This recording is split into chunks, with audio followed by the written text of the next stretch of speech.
In a pleasant wooded valley lived a huntsman tall and able. He relied on skill and cunning for the food upon his table. He would walk the forest shadows with his little son in tow, teaching him the archer's art and all that he should know. Keep your eye clear and keen like a falcon on the wing. Keep your heart strong and steady like your hand upon the string. Never bow to a tyrant while your people are laid low, for the highest head may fall to the man who wields a bow. In the valley there was freedom, and a man was left to living. But as year gave way to year, the ruling men grew less forgiving. On a day as black as death, a governor to rule them came, turning landsmen into slaves, and Gessler was his name.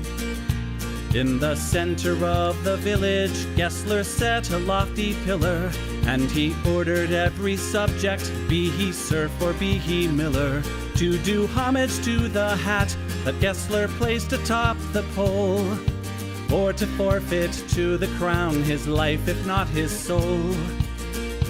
But the huntsman William Tell came into town the morning after. William heard of Gessler's order and could only roar with laughter. Honest men should hold a rank above a petty autocrat. I would never bow to him, I'll not bow to his hat. Keep your eye clear and keen like a falcon on the wing. Keep your heart strong and steady like your hand upon the string. Never bow to a tyrant while your people are laid low, for the highest head may fall to the man who wields a bow. Gessler's soldiers seized the huntsman and his little son for treason, but the people of the village cried for mercy and for reason. Gessler stays the execution, but a cruel test contrives. Prove to me your skill, and you may ransom back your lives. I have heard it said you have no peer with longbow and with arrow, that your shaft can find the quickest hare and fell the smallest sparrow. On the head of your young son I'll place an apple ripe and red. Split it with one shot, or at my word you both are dead. William Tell went to his son and said, I swear I will not hurt you. Courage will not bow to fear, nor shall this evil conquer virtue. Turn your face towards our home and stand as still as any tree. I will split the apple, we shall soon be home and free. Keep your eye clear and keen like a falcon on the wing. Keep your heart strong and steady like your hand upon the string. Never bow to a tyrant while your people are laid low, for the highest head may fall to the man who wields a bow. Every tongue was still and silent as the archer paced the distance. Gessler's soldiers lined the square, and there was no hope of resistance. William knocked a single arrow, put his shoulders back and drew. Then the arrow sang and split the apple clean in two. All at once the crowd erupted into cheers and into chatter, and a second arrow fell from William's quiver with a clatter. Gessler said, why hold two arrows when I bid you shoot but one? That one would have found your heart if I had shot my son. Take the archer now and hang him, Gessler to his men was crying. But before the soldiers moved, the archer and his son were flying. From the shelter of the wood, the hunter loosed a final dart. Gessler died with William's arrow buried in his heart. Keep your eye clear and keen like a falcon on the wing. Keep your heart strong and steady like your hand upon the string. Never bow to a tyrant while your people are laid low, for the highest head may fall to the man who wields a bow. Keep your eye clear and keen like a falcon on the wing. Keep your heart strong and steady like your hand upon the string. Never bow to a tyrant while your people are laid low. For the highest head may fall to the man who wields a bow.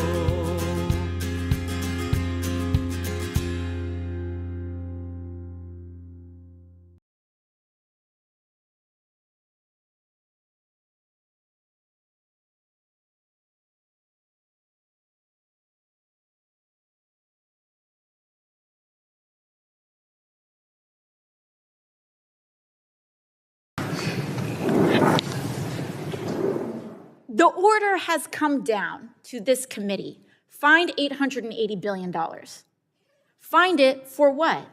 To pay for a tax cut bill that benefits tax cuts on yachts and private jets and billionaires and mega corporations, while secretaries and working class people pay higher effective tax rates than Facebook does. Undocumented immigrants in this country pay more in taxes than many large corporations do.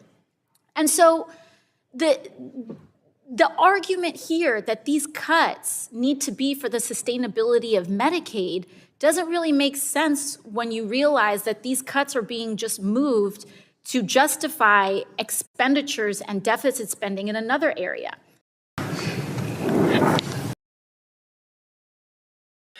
So, folks, Republicans just did a fuckery and dismissed the House, assuring Democrats that there would be no further votes. They pulled their budget proposal. They waited until people were already out of the door and going home. And then they put the bill back on the ballot and passed it.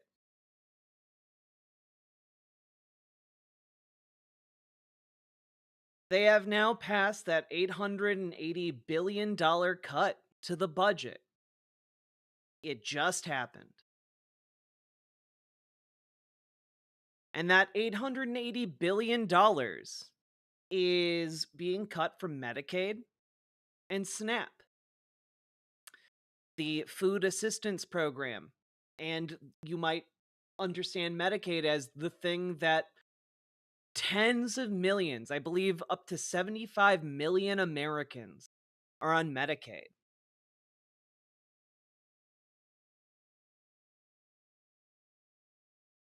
It's horrifying. Absolutely horrifying.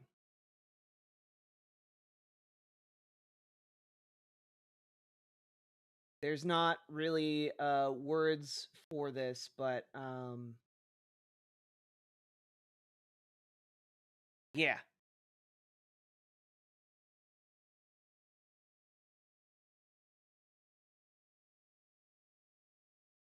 Sucks.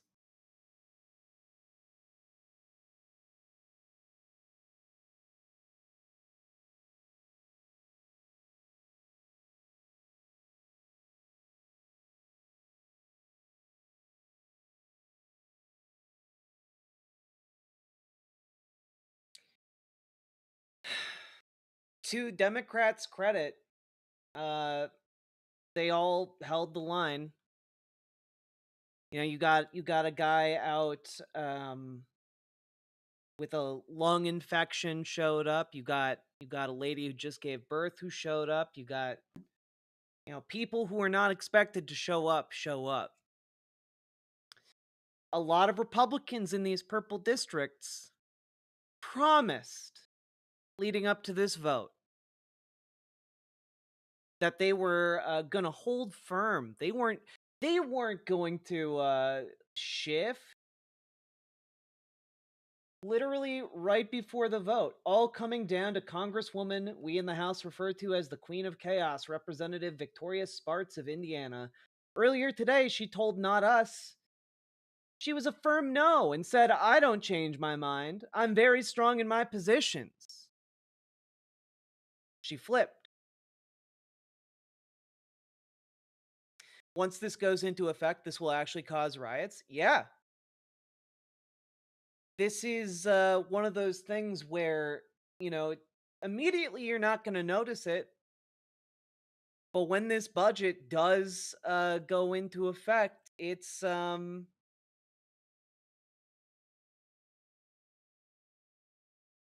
mean it's gonna I suspect there's going to be violence in the streets.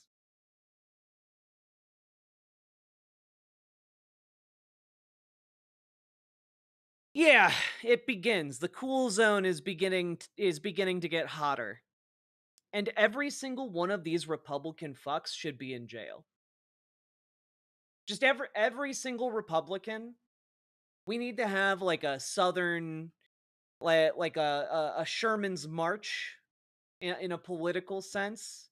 Just like it should be on par with being a Nazi in Germany in the modern era. You know, at least on paper, something that should be embarrassing and disqualifying.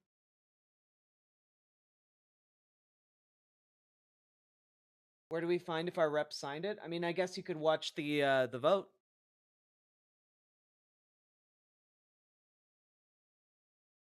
It's bad. A lot of the news today is bad.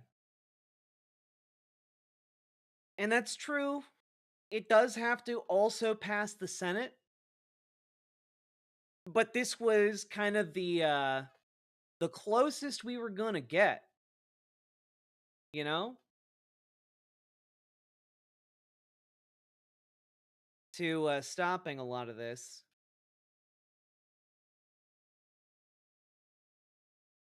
Um and Gamer G, my understanding is that in the Senate, if if Democratic senators don't show up, they can force a shutdown. Am I correct on that one when it comes to the budget?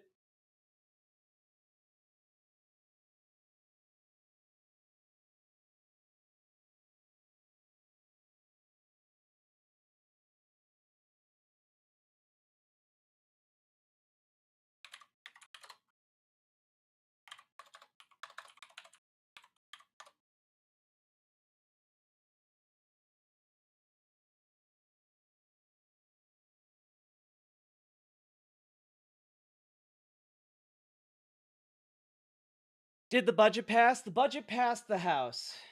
And the House was kind of our best bet, largely because of the very thin margin there. I really thought we were going to be able to peel off a couple of Republicans, but yeah, apparently a president with a 60% disapproval rating still capable of keeping them in line with, you know, money. We'll have nothing and be glad for it. That's not how this is going to work.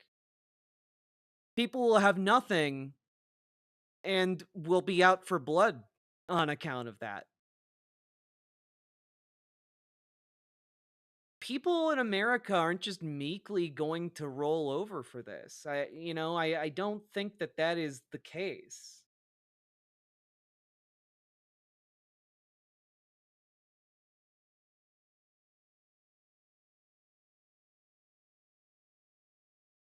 Yeah, exactly, Vox Syndicate. Like, people who have nothing to lose, and, like, at that point, why not grab your torch, you know?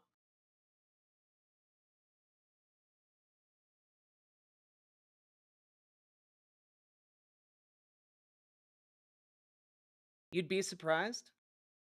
Yeah, you know, maybe we're all just fucked. I would like to choose to think that we're not. I'd like to choose to believe that the people who come to my show don't just think that we're fucked and should roll over and die. But, you know, you guys could surprise me, I guess. The world could surprise me. Maybe that's a popular strategy amongst the youth these days. I wouldn't have expected it of millennials, Gen Z, and Gen Alpha, but you know, I'm open to being surprised, I guess. Maybe y'all are just gonna lay down and die. Maybe you're just gonna sit back and relax while you watch your parents and your grandparents die because they're kicked off of Medicaid. And you're gonna feel nothing about it. You know, maybe. Maybe. It could be. I could be wrong that people are gonna care about that and get really fucking angry about it. I could be wrong. Who knows?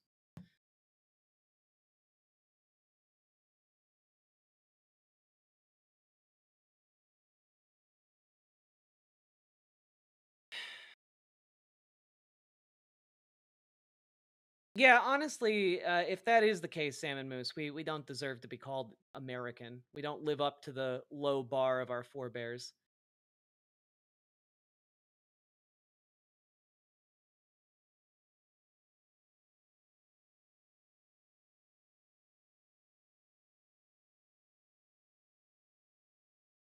I think that there are a lot of Democrats in the House and the Senate who think they get to sit back and relax and watch the entire country burn, and then we will meekly go to them in 2026 and 2028.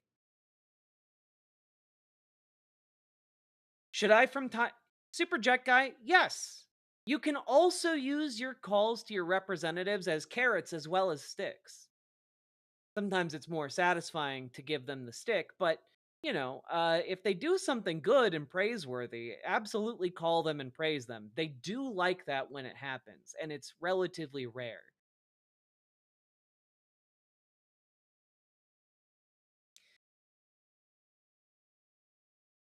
Yeah, I don't know. Like this was kind of one of those votes where it was a potential off ramp from a terrible future, and we've decided not to take the off ramp as a society, and so we're kind of in a bad spot, folks.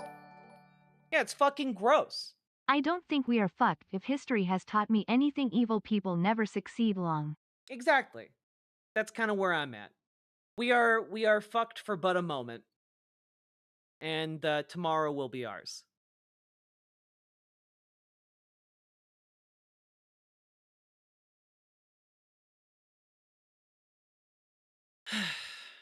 But what if I'm not from the US? I'm not sure what you're asking. Got to be honest. Yeah, maybe the old people kicked off of their Medicaid will get angry as well. True. True.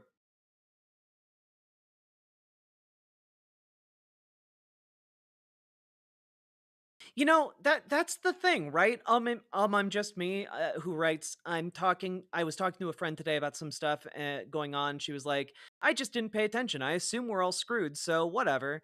And I was like, "That's kind of the problem." And don't I didn't think you grasp what screwed is in this case.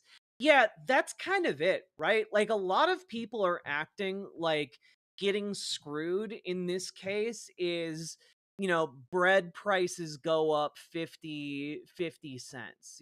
Eggs get to be $10 a dozen or even $1 per egg. That's not what screwed looks like. That's maybe a symptom of us becoming more screwed, but like things can get much worse. And I don't think people who are being really defeatist understand the extent of it. And maybe a lot of them won't. Maybe a lot of them won't get it until they watch a loved one die as a result of this policy. Maybe they won't get it until their child is suddenly, without assistance. Maybe they won't get it until suddenly their family goes bankrupt from medical debt. Maybe they won't get it until like they realize their paycheck doesn't cover a Big Mac, you know? Genuinely, you know? It A lot of people don't get it. A lot of people aren't going to get that a lot of people have worked very hard for a very long time to avoid this particular outcome, and we are now going to get that outcome that we fought against, and it's really hard to see happen. Also, Story the Bard, thank you for the 10 gifted tier 1 subs. I really appreciate it. And guys, I do encourage you not to be don't be that chatter tonight, please. I'm really angry. Like, I'm really angry about a lot of things going on in the world right now. I'm really angry about a couple of things going on in my life interpersonally. And I am gonna fucking lose it if someone chooses to be a Ryan tonight. Okay? So don't be a fucking Ryan. Don't be a pedant. Don't do it.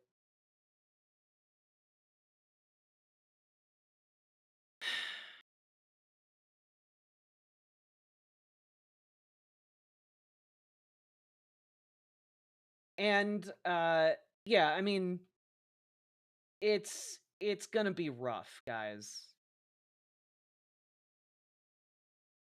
Oh, Ryan was the main character of chat yesterday who decided to stand for the efficiency of Elon Musk and his brilliant ideas, and get real pedant, become real big fan of nitpicking whether or not he was a Nazi. And I'm not in that mood. I'm not in that mood. But make no mistake, folks, what is happening tonight and what every conservative member of the US House of Representatives has done tonight is they voted to kill your grandma. If you don't have a grandma, they voted to kill your dad. They voted to kill your sibling. They voted to kill your kid in order to hand off any of the money that might have been spent saving their lives to the richest people currently in existence. That's what they voted for tonight.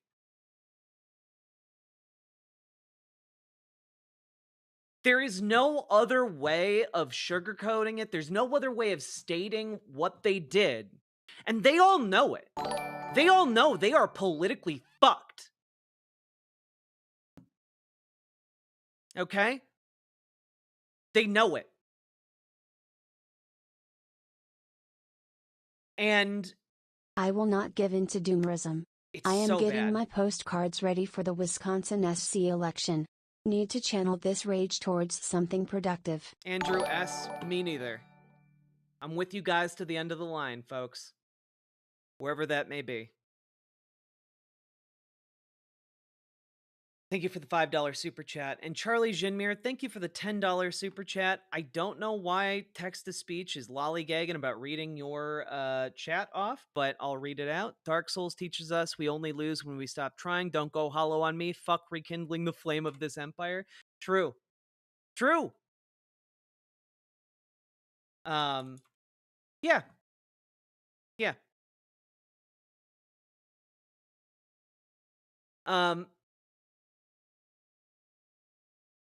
In that vein,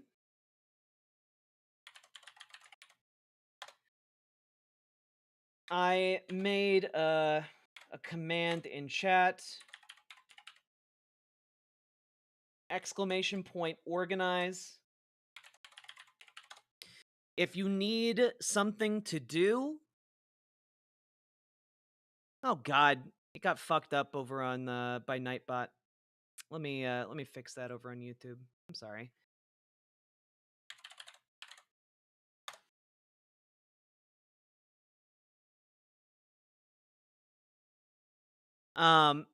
But there are links to join DSA. There are links to join the postcard movement to fight against Elon Musk trying to buy the judiciary in Wisconsin. There are links to Tesla Takedown to find one near you. There is a link to 5calls.org. There's a link to Indivisible protests. If you need to channel your rage, do it. Do it. Okay? We have options available to us.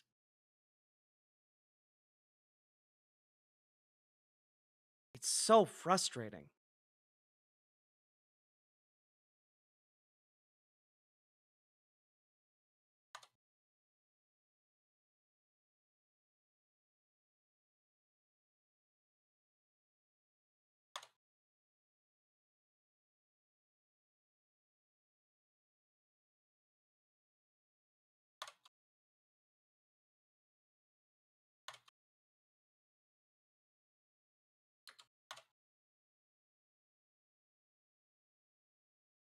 Okay, let's see if that works a bit better.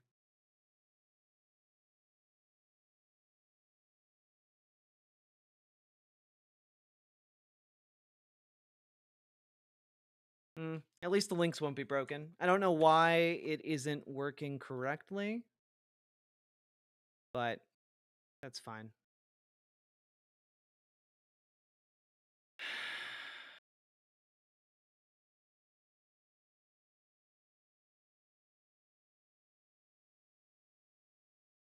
Bear Williams, I implore you to check whether or not your stream feed on YouTube is on top chat versus live chat. I get so many people complaining about comments being moderated and not realizing that their chat is in a mode that automatically sorts comments. It's not my doing. Top chat just does that. Switch it to live chat. It won't happen. I guarantee you, as somebody looking at it from my end, nobody moderated your comment.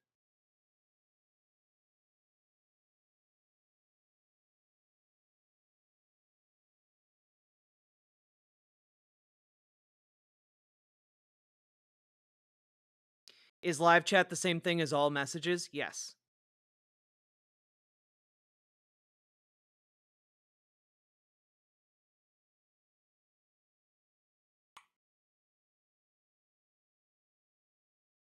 Okay, let's try this again.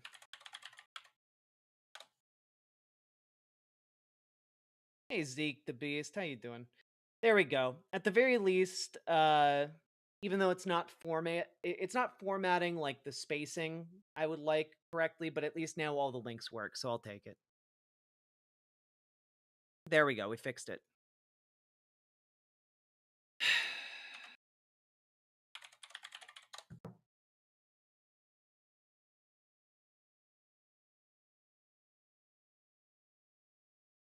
It's not an auto mod. I have an auto mod over on Twitch. It's not the same thing. It's not deleting your comment. Your comment still exists. If you just switch it over to live chat, you'll see all of your comments. For what it's worth, at least the Dems are waking up. I genuinely am not sure of that. I hope so. You know, there is some stirrings of life, but most of those stirrings of life are amid Democrats that have already been awake. You know, one of the things I talked about today over on Blue Sky, if you guys follow me over there, is that Jasmine Crockett is a liberal. Like I'm a progressive socialist. I likely disagree with her on so many different things, but like she at least understands the moment we're in and understands how to play politics. You know? And like this is the kind of energy we need from our elected representatives. I'm going to be honest with you guys.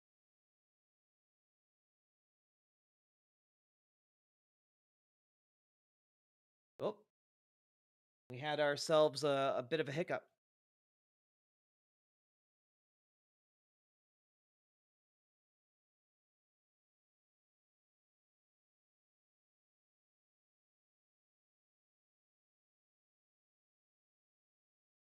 You guys okay over on YouTube? We back? We back? Cool. Cool. Had a bit of a hiccup.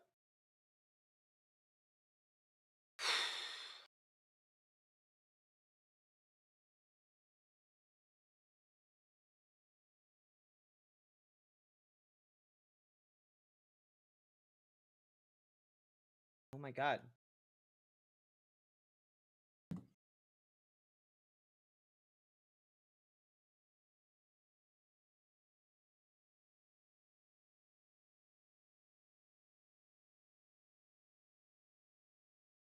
Uh-oh.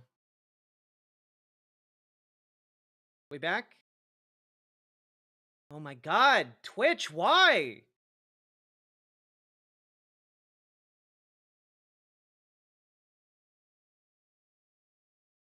We're back again? Cool. Yeah, they're trying to shut me down.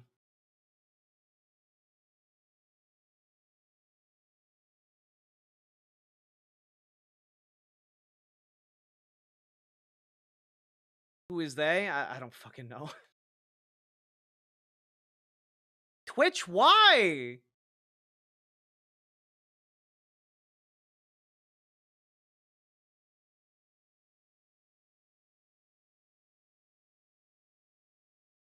Twitch has been super flaky the past 24 hours. Yeah. Just want to say your streams help to keep me sane. I'm really glad because I've really been struggling, you know? Been having a difficult time for sure.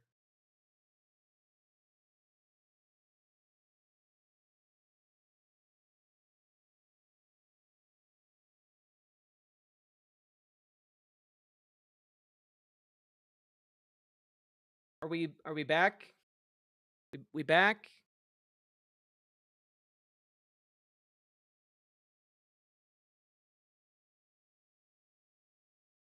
Yeah? We good? We're good on Twitch? We good on YouTube? Cool. Awesome.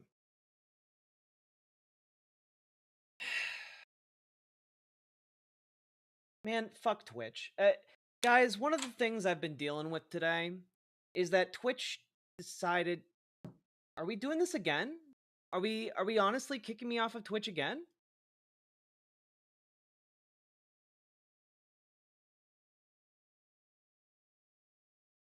You guys seeing me okay on Twitch, right?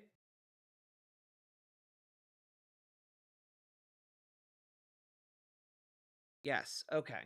One of the things I've been dealing with today is that Twitch rolled out a new feature, and that feature is a 100-hour limitation to their highlights feature. Now, for those of you who don't understand what Twitch highlights are a way that you can edit your streams into different segments that you can then export to different places on the internet. It's the tool I use to turn my stream into segments over on YouTube. Okay? Super great. And they put a 100-hour limitation. Right? That seems pretty generous. 100 hours is a lot of content after all. I have 1,500 hours of highlights on my channel because I've been making content for the last 5 years.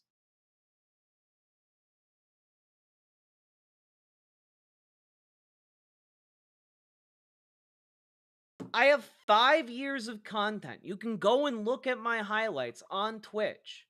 5 years of it.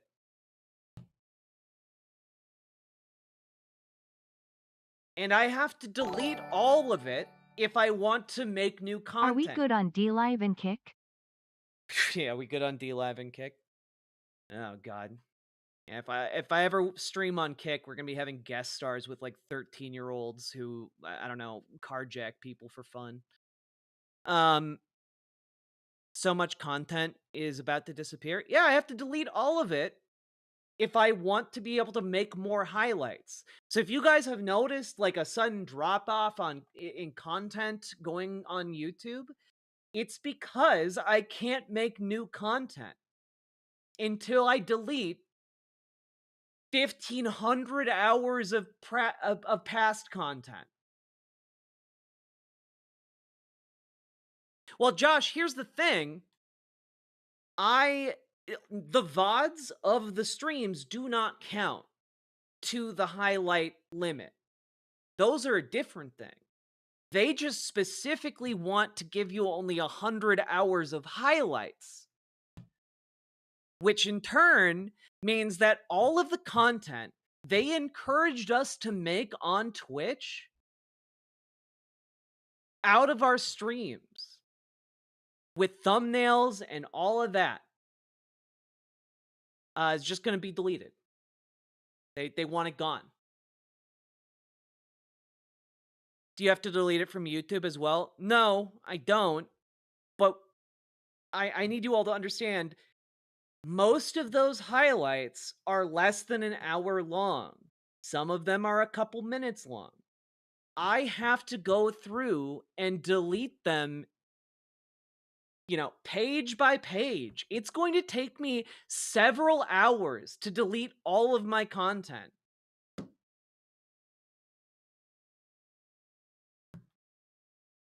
Can you decide what gets cut? Kind of, but also not really. Because once you hit that limit, they prevent you from making more content. And starting April 19th, they're just going to delete everything, starting with your least viewed content.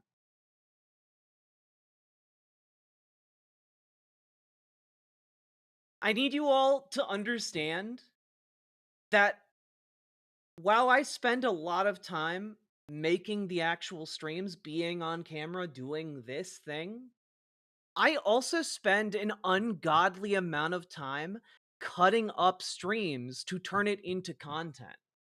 And it's so fucking frustrating to see all of that work go to waste.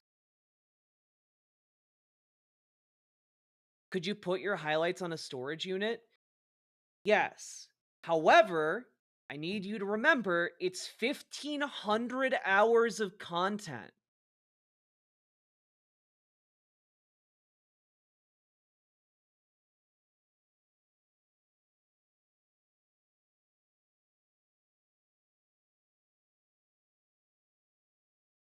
It's very frustrating.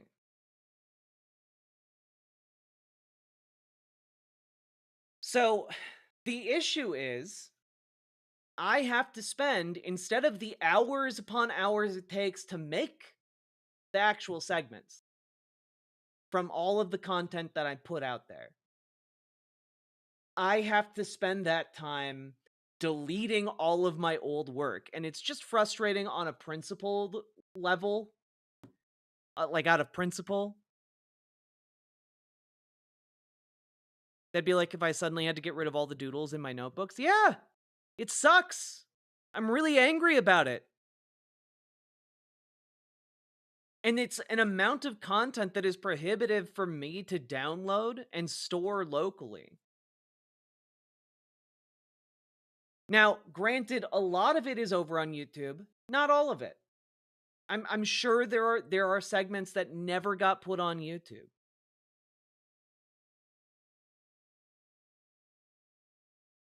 And some of them are, I guess, are just going to be lost forever, which sucks.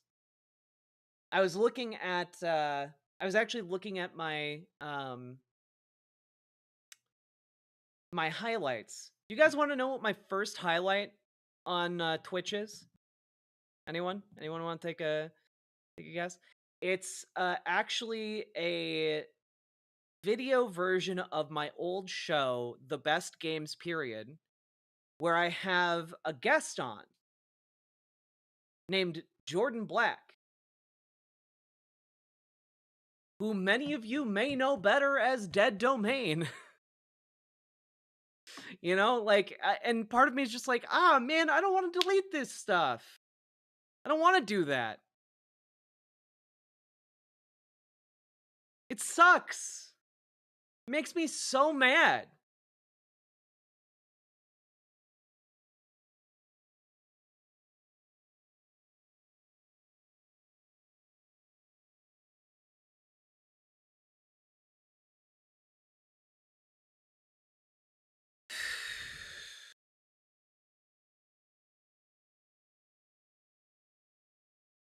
Anyway, I'll have to double check that all of that is on YouTube just to make sure. But like,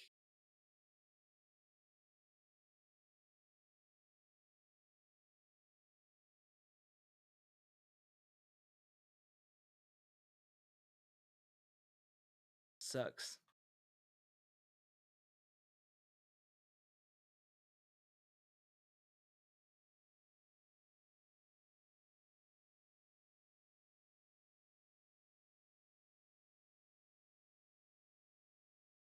Is this a site-wide change? It's a site-wide change. I'm just really frustrated because one of the things I wanted to do today was get a lot of content out there. You guys remember a few days ago I interviewed Nathan Grayson, reporter and co-founder of Aftermath, about his book. stream big. I haven't been able to put that out yet because of the block they have on my goddamn account.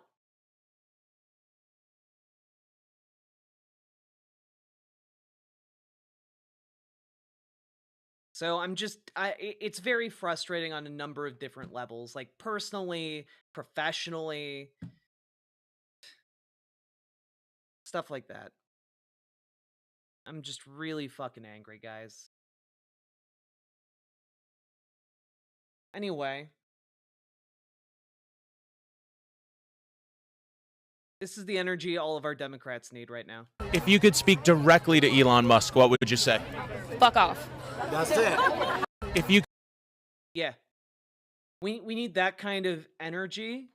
We need that kind of knee-jerk fucking anger out of all of our Dems. That's a lady who knows how to do politics. That's a lady who understands the current political moment and understands, like, Democrats need to tell him to go kick rocks.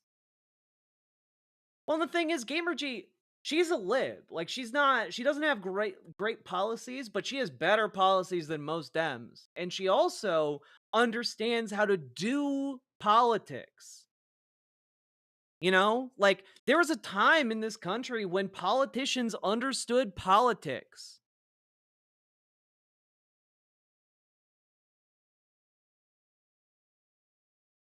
Yeah, Leah Land over in YouTube chat writes, I'm 68 years old, trans, disabled, and totally reliant on SSI, Medicaid, and SNAP for food. Think I'm scared and angry? You bet I am. Yeah, there are going to be a lot of people who are going to be, like, frankly, murderously enraged by this. And I think a lot of politicians don't get it yet. They do not understand. They do not understand the position that they are putting their constituents in and the shotgun they have just leveled at their chests. They don't get it. You know, just today, a Michigan lawmaker put forward that he's going to try to get the Supreme Court of the United States to overturn Obergefell v. Hodges, the court case that allowed gay people to get married.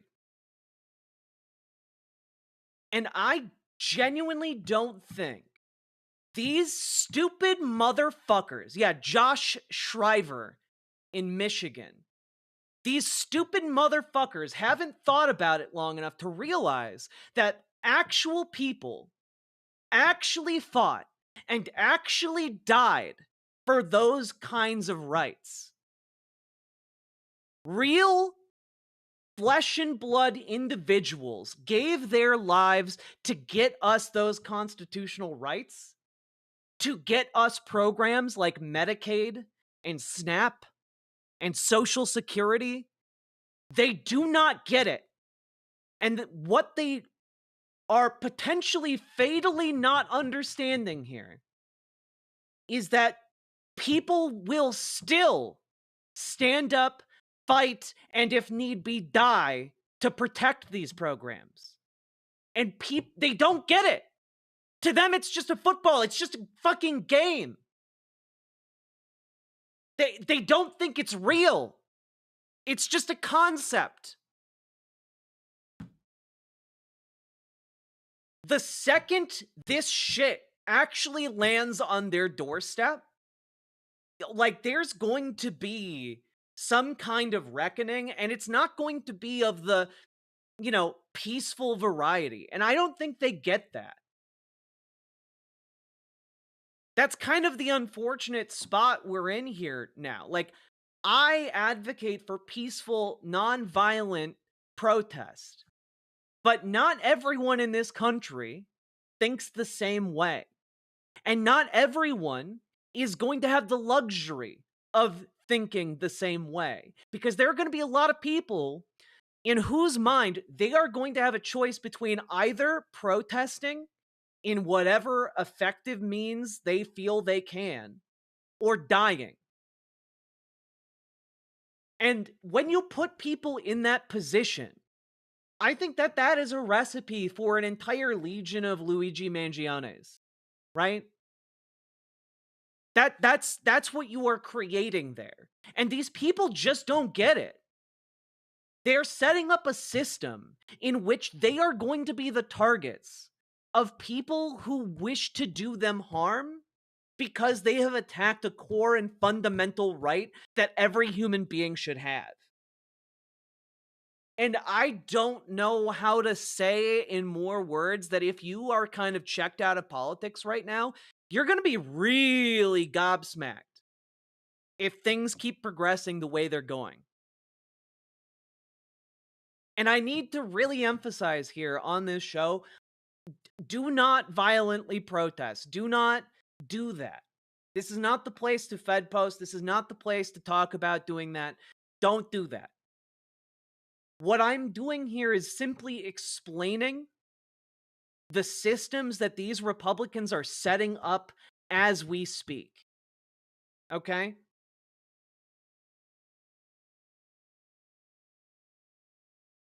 Yeah, an entire country of people desperate enough to rob a gas station. Exactly.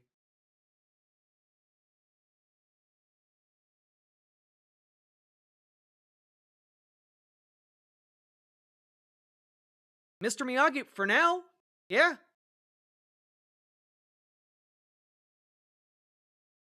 But the issue is, a lot of nonviolent resistance is a luxury afforded to people who can go home at the end of the day and still make it through the week, you know? That's kind of one of the core concepts of nonviolent resistance. And if you can't make it through the week on what you have, that leaves people with precious few options. So we need to mobilize now before larger groups of people are considering mobilizing in worse, more violent ways.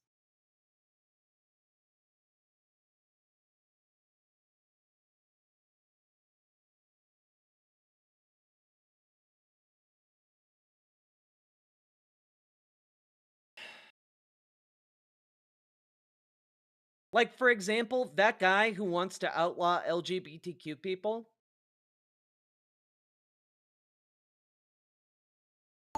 We need we need queer people with pride flags exercising their constitutional right to protest on every public area around where he lives. Every day he wakes up, it should be to step out his door to go to work, seeing a ton of angry people with pride flags. He should understand the consequences of threatening the existence of people's families.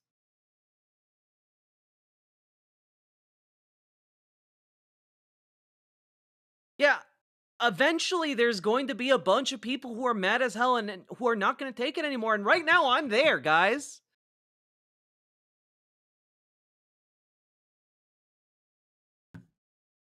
Again, if you would like to protest, exclamation point organize. He's a Michigan lawmaker, CF.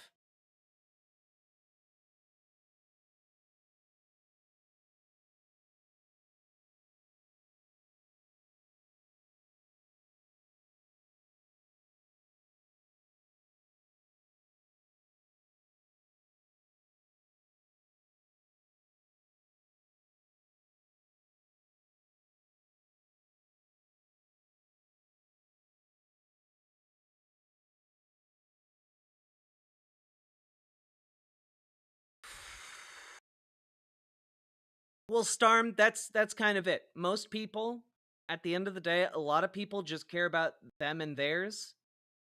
There's going to be a wake-up call soon where they realize that what's affecting everyone else is also coming for them too.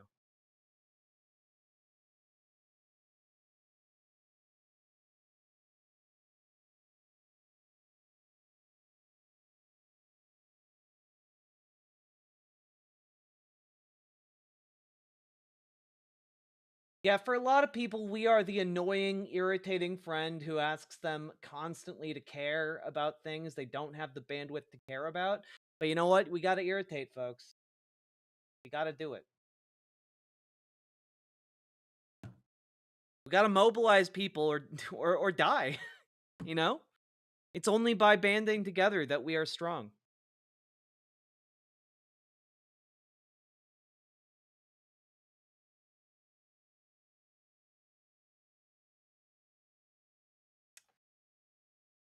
And folks, also just be careful out there because there's some bad shit coming down the pipelines. One of the stories today over on Politico is that Eric Prince, a billionaire, founder of the Blackwater Mercenary Group that got infamous in Iraq and Afghanistan, um, for war crimes, has approached the Trump administration to basically have privatized military contractors perform ICE duties. They want they're pitching the Trump administration on having privatized mass deportation processing camps and a small private army of citizens to make arrests.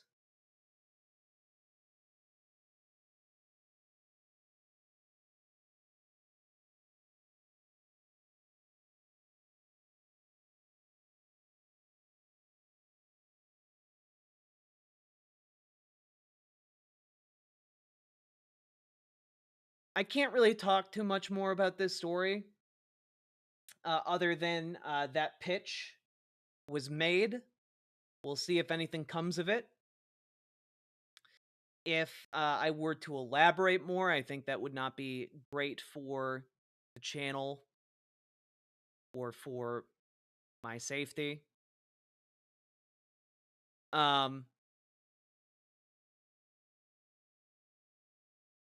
Because understand that one of the reasons they would contract this out is for plausible deniability.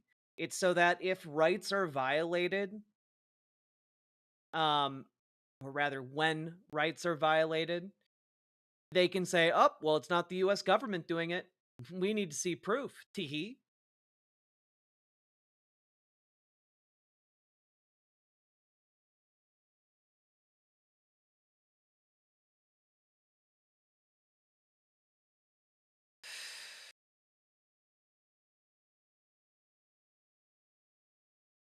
I really genuinely and deeply hope that the highest terrible ambition, if this plan is accepted, is just privatizing mass deportations to make a quick buck. I really hope that that's the biggest issue. For all of you who want to know how bad Eric Prince is, watch Eric Prince Behind the Bastard. Yeah, for years, even when I was a game journalist, and people might not know this, Blackwater made a video game. You know, the private mercenary military company that had its members charged with war crimes in Iraq. They had a video game to recruit people with, and I wanted to do a deep dive on it and on Eric Prince and stuff. So I actually have a bunch of books and read up on a lot of Eric Prince, and I need you guys to understand that he's maybe one of the most evil motherfuckers currently on the globe. one of his greatest ambitions in his life is to launch a modern day actual crusade against non-Christian folks. More than his big sister? Yes, more than his big sister. He wants to wage an actual war with his own personal private army to force people to convert or die, like a crusader from 800 years ago. Last I heard of him, he was trying to build up an air force of helicopters uh, off of conflict in Africa and was training like the Saudi Arabian military. Okay? Like, dude is evil as shit.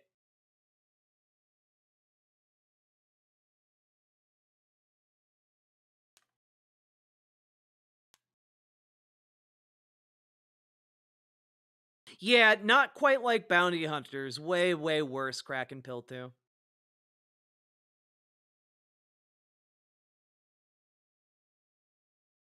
No, Starm, because Nazis don't not Nazis care about Jewish people after they have a firm control on power and when it suits their purposes. You can look at the rise of Nazism in the Weimar Republic, and they kept around good Jews that were useful to them and their cause right up until they stopped being useful. So it's not really like a big thing that they care about until it's time to actually, consolidate their power even further.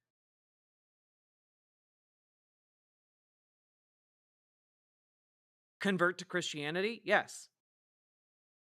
That is what a modern crusader would do. And that is what he wants to do.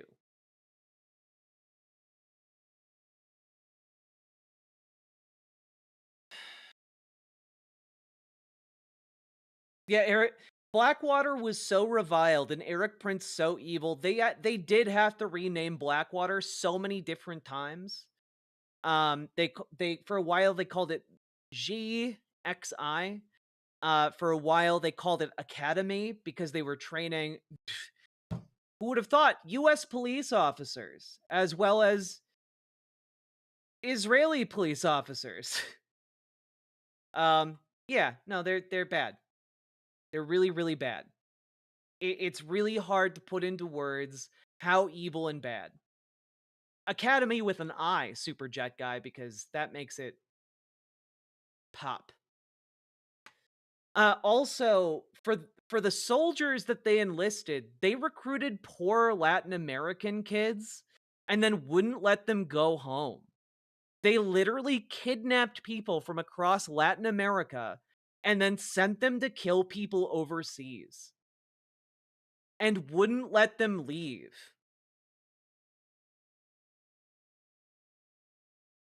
They're evil as shit. And they want to handle our immigration. Or, sorry, our Gestapo activities.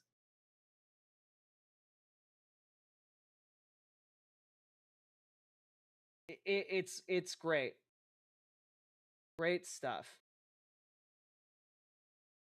In other news, folks, we now know who runs Doge. Doge is apparently run by Amy Gleason. And who is Amy Gleason? As far as I've been able to tell from a lot of the reporting, because a lot of this is new, it was just a few hours ago. Amy Gleason is just some lady who works at the United States Digital Service.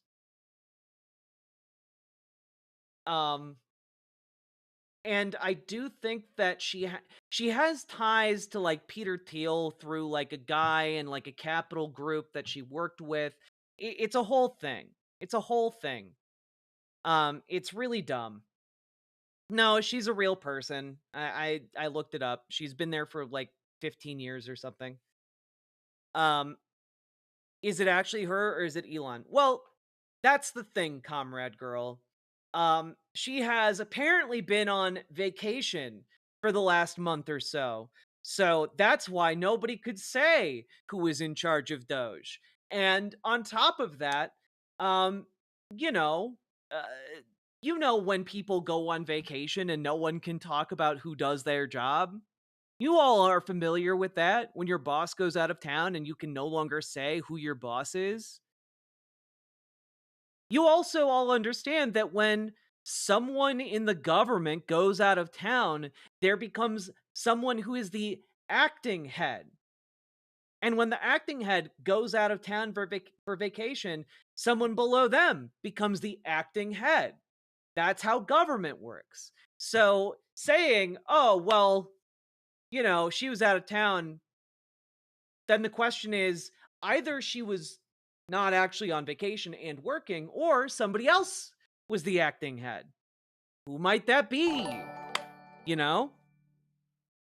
Eric Prince read Ender's Game, whose sequel is literally a sorry for genocide apology tour, and said, good idea. Yeah, but not. He didn't read the sequel. He only read Ender's Game and was like, that's pretty dope. We should do that to anyone who's not white or Christian. Yeah, exactly. Sake Tanuki, you get it. But the issue here is that this now puts Amy Gleason in a pretty bad position, and also, by extension, Elon Musk into a really, really bad position as well, folks, because, you know, what they've decided to go with is that Elon Musk is not the acting head of Doge, presumably in an attempt to protect him.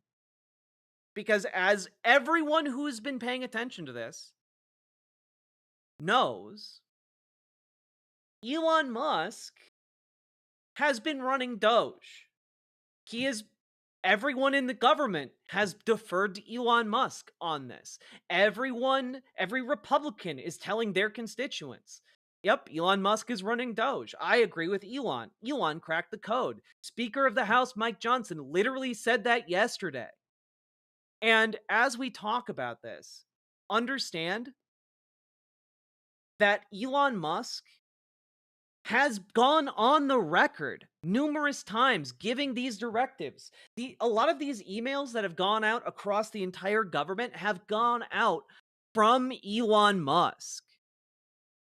And so what they're doing here is, well, not what they're doing, but like the legal situation this puts Elon Musk in is that if he is not the acting head of Doge, right?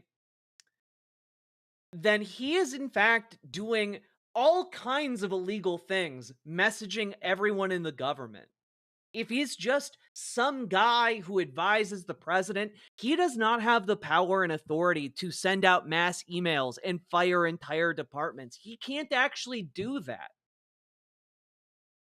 And so all of this is to say is that in the coming days, I expect that this is going to be the kind of legal shitstorm that is put in history books. Story of the Bard, I do hope that that is what they are doing. I hope that they're setting him up to take the fall, because even if they're not, he's gonna take a fall, you know? Yeah, he literally just sent out an email today. And so if your argument is, well, Amy Gleason runs the Doge department, but it's very clear that Elon Musk is the guy sending out all of these emails, which he did today. He took credit for it. That's not going to fly in court. Like saying Amy Gleason is, on paper the head, but Elon Musk is still making all of the actual decisions. That doesn't protect Elon Musk. It doesn't hold water in court.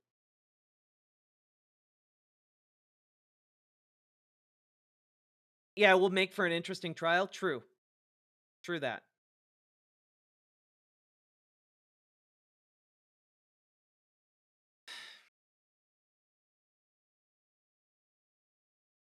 God.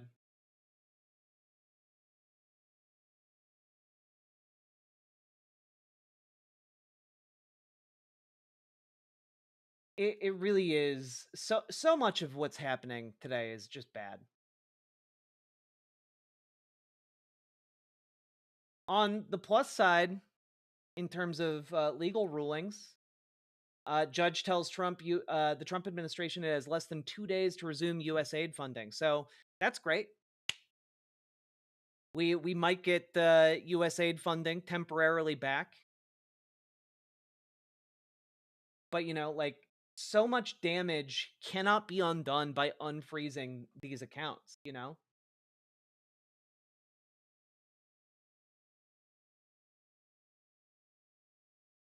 Also, just throwing this out there, guys, but if things are going well and Amy Gleason is in fact the acting administrator of Doge, then it probably shouldn't come as a surprise that employees at uh, USDS only heard about it in the past few hours.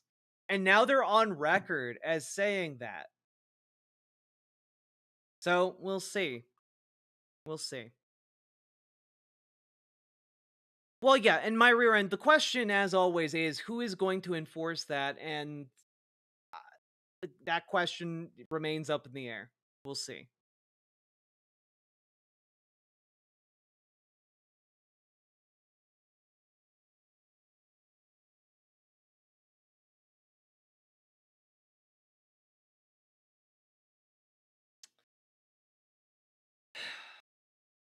It's all bad.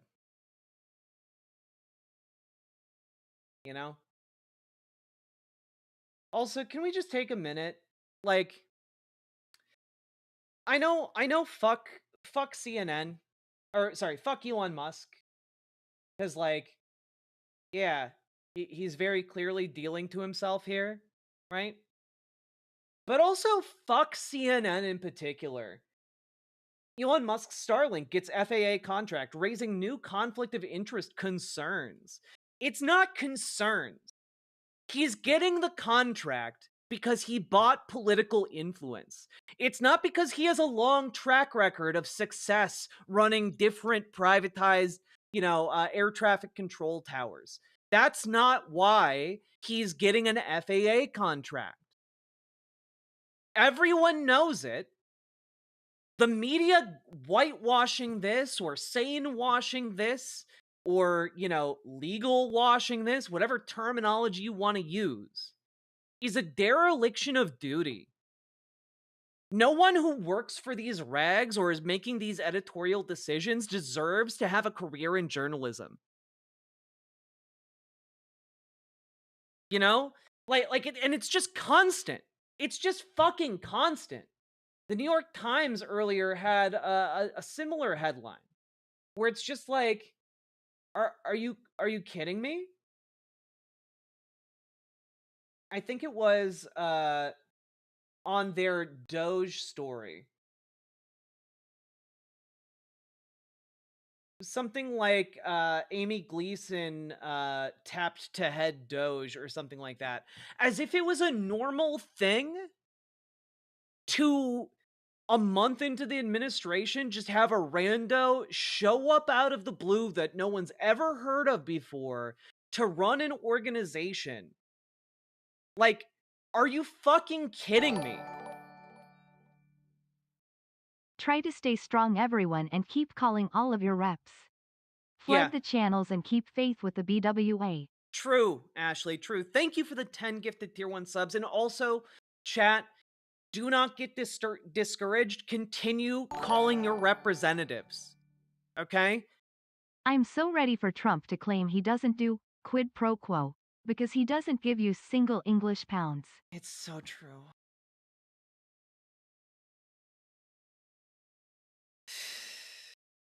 Every day, Saka Tanuki, I appreciate the valiant attempt to satirize this, but like, genuinely, every single goddamn day, the bar gets lower, and I, give it like 5 more days, he might genuinely do that. He might genuinely do that. Yeah, Media Today, exactly, Gamergy. Media Today would report the Oklahoma City bombing as a shocking change in the makeup of the federal infrastructure. God.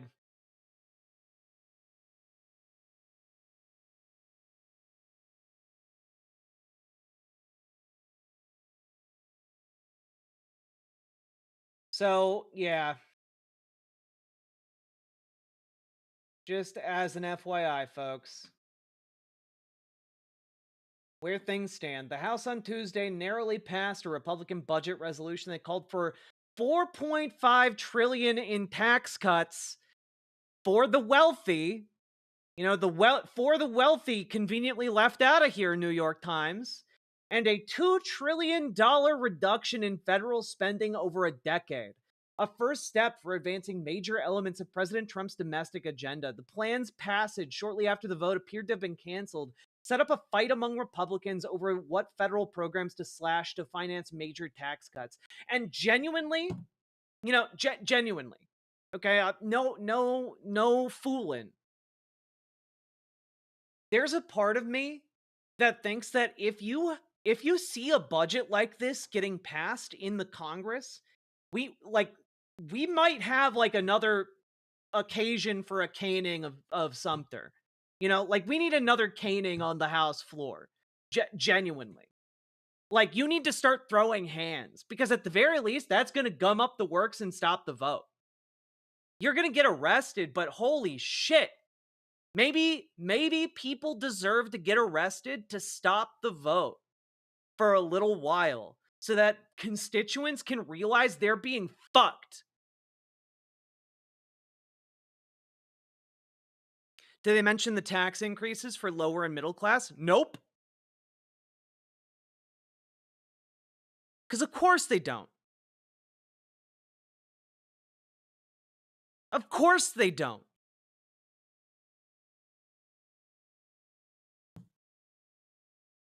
So it now gets kicked over to the Senate. Yep. We'll see if Democrats in the Senate can hold the line and shut the government down.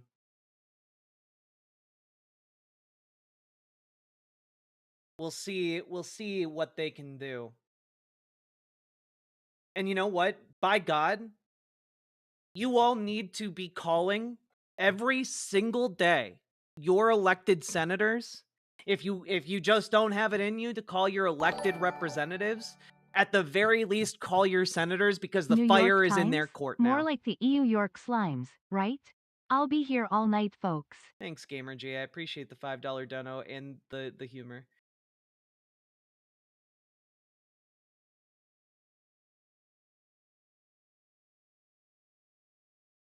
And like genuinely like yeah, exactly, Rachel Atwood. So much for the handful of Republicans who said they were going to vote no. A couple hours before the votes took place, multiple of them committed to saying no and not flip-flopping. Every single one of them needs to lose their job. Their constituents need to like riot outside of their offices. Fuck those guys. Because guys, I know that the title of this stream seems relatively hyperbolic. Like, oh, House Republicans are trying to kill your grandma. It's not hyperbolic. It's not hyperbole. They're trying to kill your grandma. They're trying to kill your father. They're trying to kill your mother. They're trying to kill your brother. They're trying to kill everyone you know. Everyone you know who might at some point be too poor to afford to pay for health insurance. They're trying to kill them. That's what this does. That's what cutting the funding does. I'm so angry with Muskrat. My food stamps ran out before the end of the month. I don't know what to do. It's so fucking infuriating, Chris Huggins. So frustrating to gently explain, to harshly explain, to explain over and over and over to people to watch it happen anyway, not trying to doom her. I know you're not trying to doom her, and we're going to keep doing what we do. And we're going to keep doing what we can. I'm going to brainstorm some ideas for this community. God. It's all horrible. It's all so horrible. They're trying to kill disabled Americans. They're trying to kill the elderly. They're trying to kill poor people. Just generally. Like, have you guys ever watched a Christmas Carol or read A Christmas Carol? These motherfuckers are all Ebenezer Scrooges. And they're not at the end of the movie, not at the middle of the movie, at the beginning of the movie, when he yells at his employee that poor people need to go off and die and decrease the surplus population. That's what they are doing. They aren't just saying it. They're actually worse than Ebenezer Scrooge. Because you know what? Ebenezer Scrooge was just saying it. He didn't have the power to do it. And he was capable of changing for the better. Unlike these unrepentant, murderous fucks.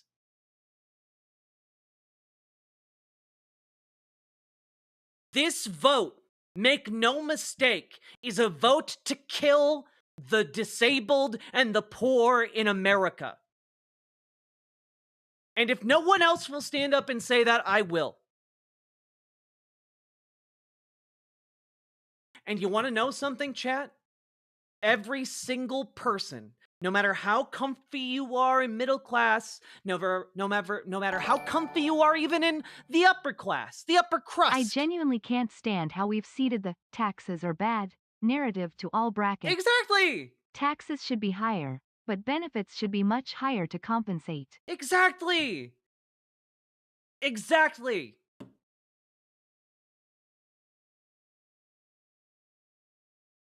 Make no mistake, chat. Regardless of if you're middle class, upper class, working class, this is a possibility. Many people, regardless of where they are born in life, what station they have, can wind up poor or disabled. That is how a lot of people wind up. And barring that, you wind up old. Something like 60%, 70% of the elderly in retirement homes are on Medicaid.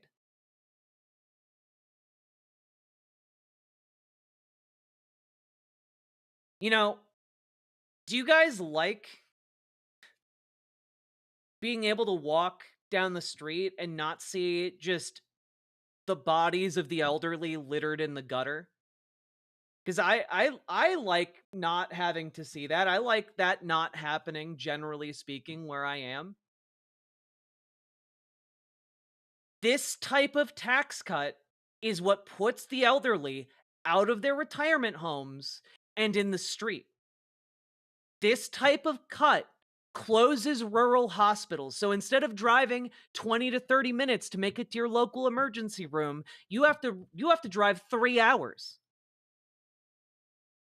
This is a bill and spending policy that results in a lot of people dying. So just remember, if you've ever heard a Republican or someone who's like, "Oh, I'm a centrist. I believe in conservative fiscal policy." Just remember, that conservative fiscal policy has a human cost. And that human cost comes in lives and bodies.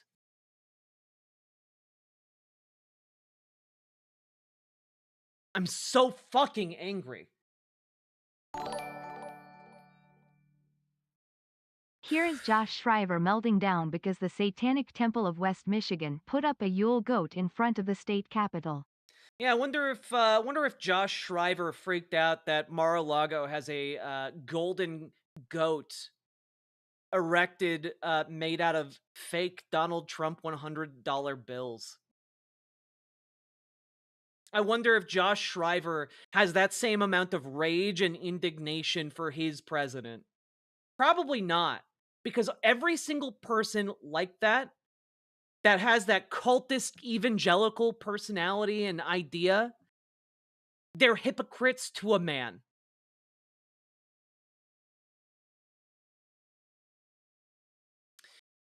Jess writes, true, Riverboat Jack. I worked at a CBRF home and OMG, it broke my heart to go to work every day.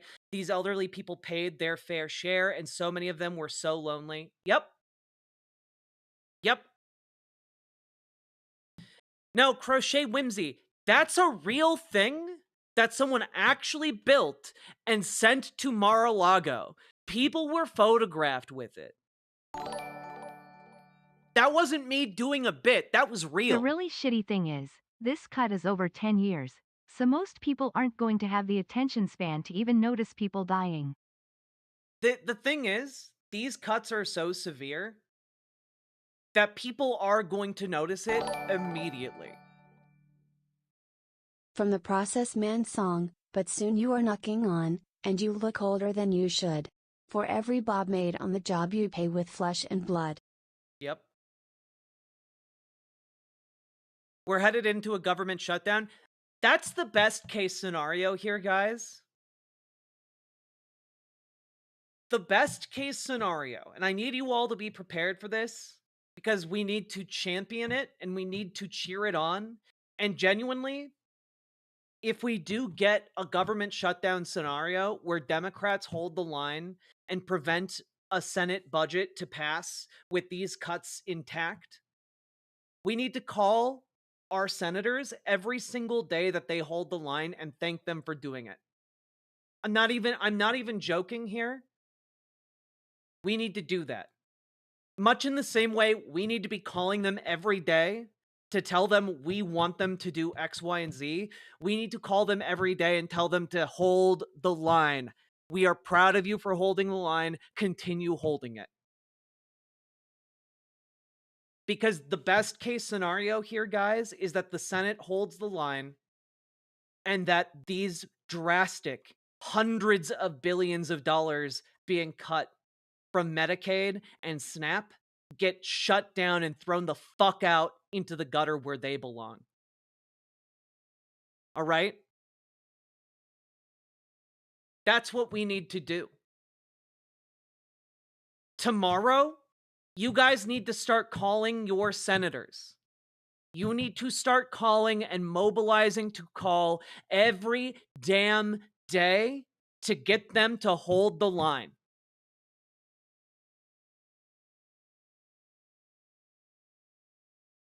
That's what you need to do.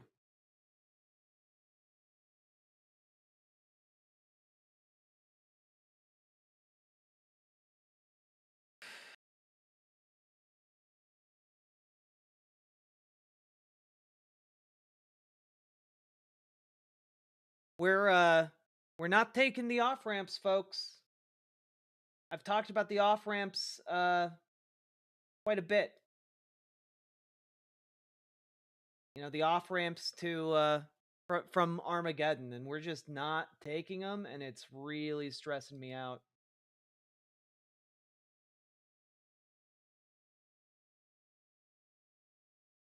Really not great.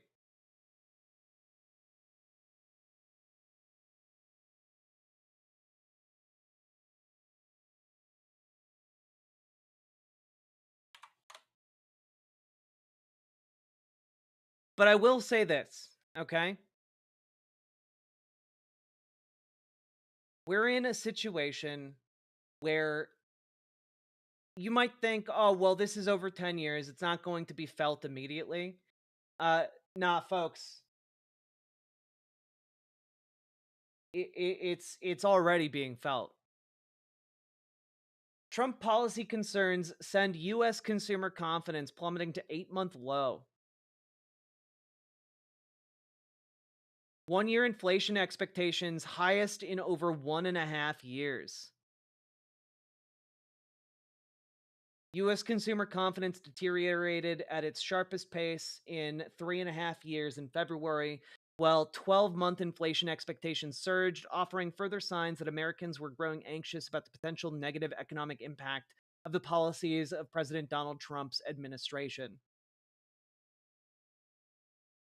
Now, I know that, like, a lot of the but the egg prices stuff is becoming just, like, a garbage meme at this point. But,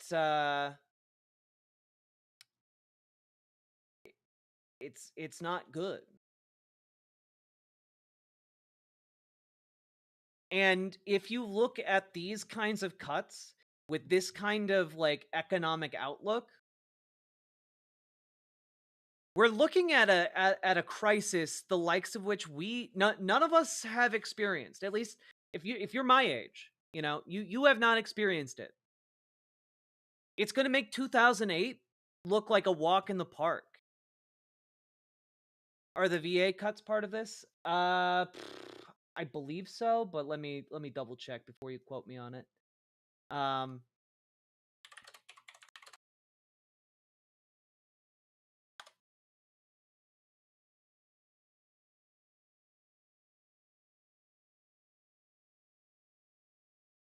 Well, today the VA cut 1,400 more workers, so that's already happening.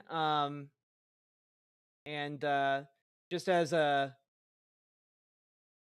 for the record, that is all their federal contracts, so that's cool.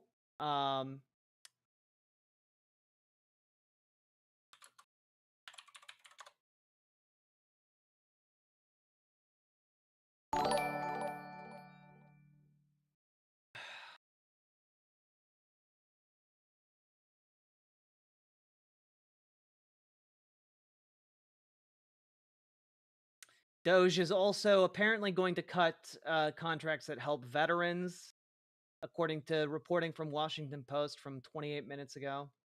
That's cool.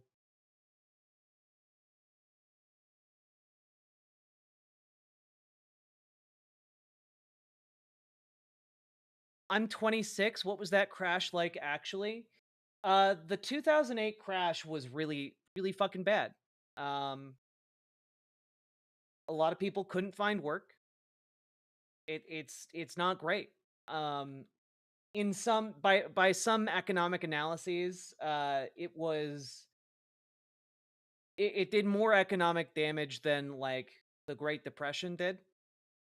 Though our perception of it is mitigated by the fact that we, live in a modern society with modern conveniences. But economically and job-wise, it was very bad. You graduated and you came out into an economy where like people did not hire you. You came out of college with like a degree that was supposed to earn you expertise. You couldn't find a single hiring position. You had that. It's kind of what started like millennials as like this, working at Starbucks as like a midlife career because of that, you know?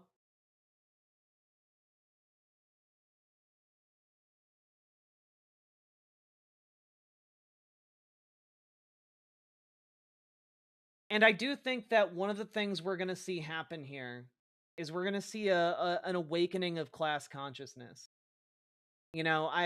I do think that. I think in my heart that workers are going to be the ones who come together and say no to this eventually. And I don't know if it's going to be an organized effort or if it's going to be like an organic, just like, fuck this, throwing down the tools on the job and walking out type situation. I don't know what it's going to look like, but at some point, there's got to be a fuck this moment.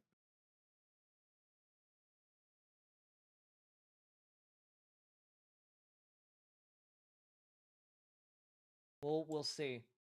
We'll see. In that vein, we're gonna take a look at what Bernie Sanders has been doing the last few days. Okay, because I think we need to understand that in places like Omaha, Nebraska, red states, there is so much anger. One of the things I wanted to do today, but I wound up running out of time, is I wanted to do a supercut of different conservative legislators being yelled at by their constituents And I do not think these people fully understand or fully appreciate the amount of rage that is already aligned against them and what they are going to be facing when they go home next time.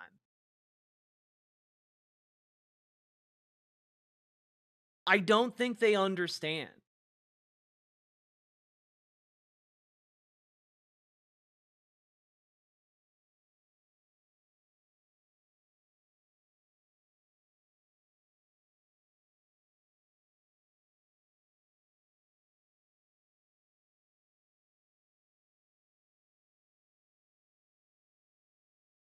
I don't think they get it. In my mind, in my like analysis of this situation, like the next time they go home, like they might be facing like actual tar and feathering, you know? Like that's kind of what they deserve at this point for trying to kill our grandmas. They think it's all a fucking game.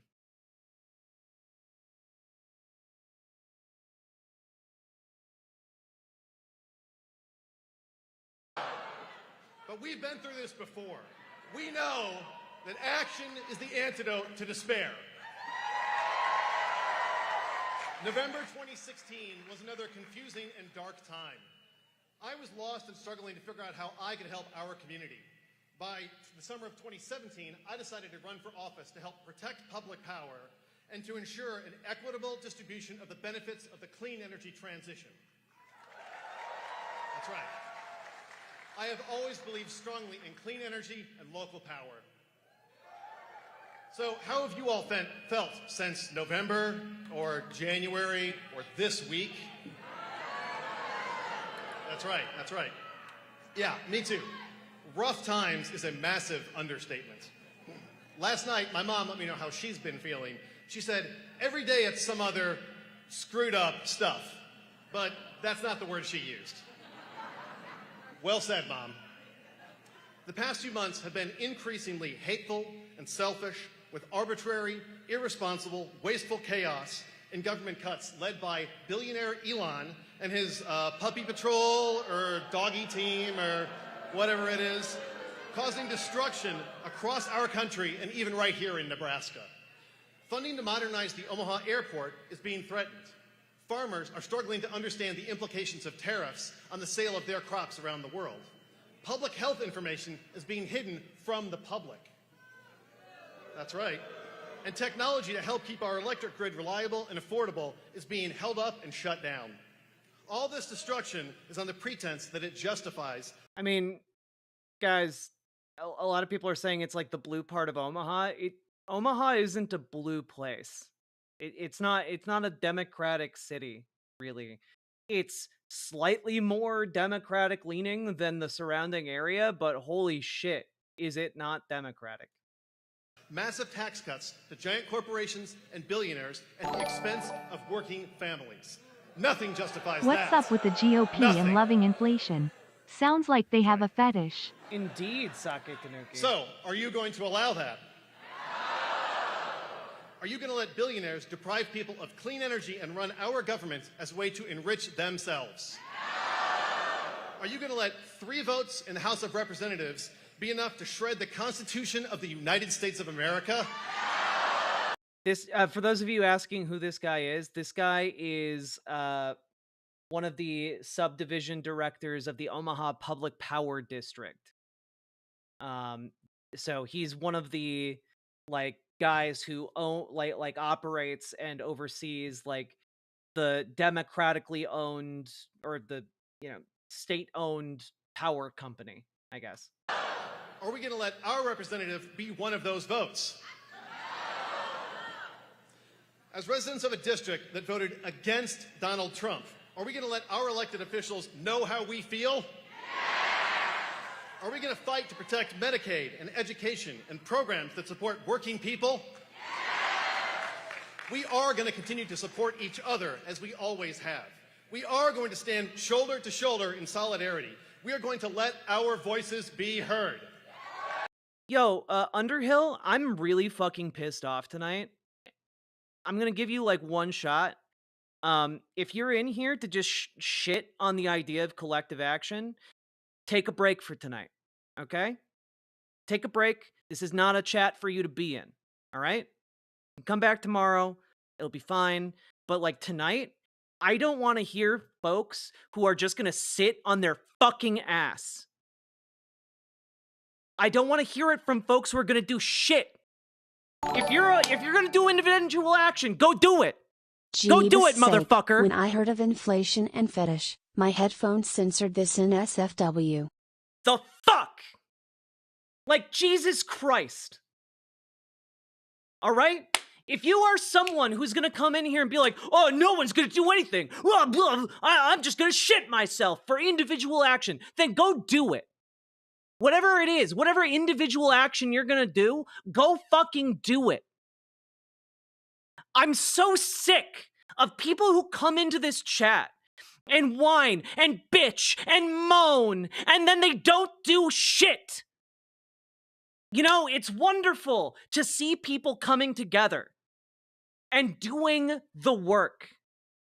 I like that because it shows you actually care enough to do it. But if you're just going to be in here and you're just going to say, oh, well, no one's going to do anything, so, you know, it's up to individual action, and then you're not going to do anything? The fuck is wrong with you? Go do it then! No one's stopping you! You're not looking for help from anyone! So what are you doing here? The only purpose you serve is to stroke your own ego. And if that's what you're doing here, this is not a community for you. Fuck off!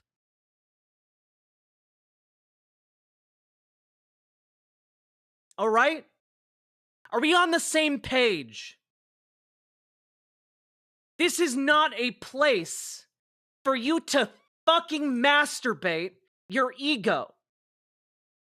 If you are going to be here, be productive and do something.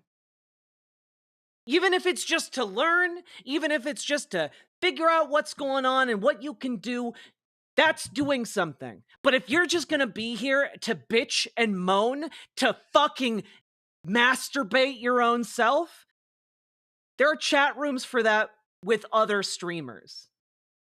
Not here. I'm so fucking sick of people not doing anything and putting the blame on fucking unions. I'm so sick. I'm so sick of it.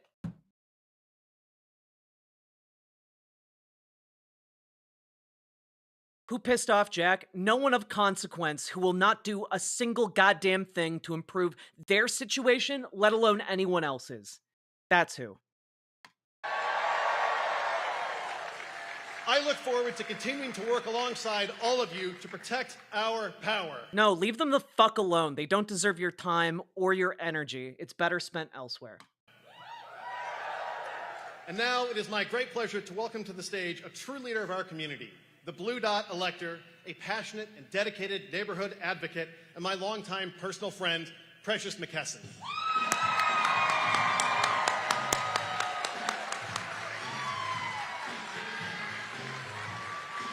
Get it, girl. Hey, y'all. Woo! It's been a long day. It's so good to see all y'all here. Thank you, Eric, so much for those kind words. For those who do not know who I am, my name is Precious McKesson, and I'm the Executive Director for the Nebraska Democratic Party. I am also a mom, a neighborhood organizer, a proud member of IBW Local 265, and a member of the North Omaha community. In this moment, President Trump and his billionaire-in-chief, Elon Musk, are using their power to hurt us, the working class. And we know this isn't the first time. Donald Trump and the Republican Party have never been for the working class. He has spent 4 years trying to get his buddies richer while we all suffered. But this time around, it's different. I mean, his right-hand man is literally the richest person on earth. How in the world can we expect 2 billionaires to have the priorities of the working class at heart? This time around, we can't get complacent or assume that the working class will vote for Democrats.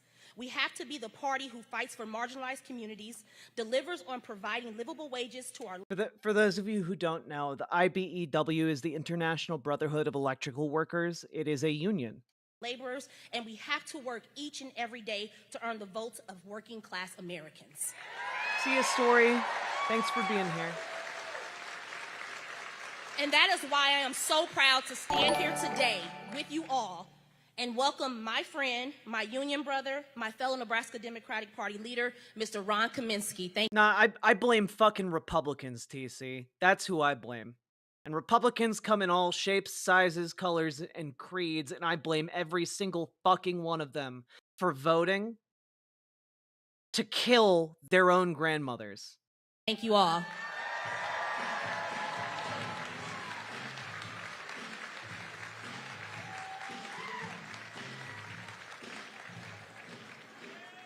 Wow, holy crap, look at all the people in here. This is amazing.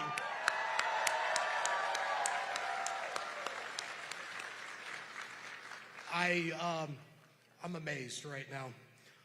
Ladies and gentlemen, brothers, sisters, distinguished guests, and friends. Yeah, but you know what? I also blame the 10% who aren't white. That's my thing. I blame white conservatives and non-white conservatives. Okay, TC, I gotta be real honest with you guys. I had to scream at my father today.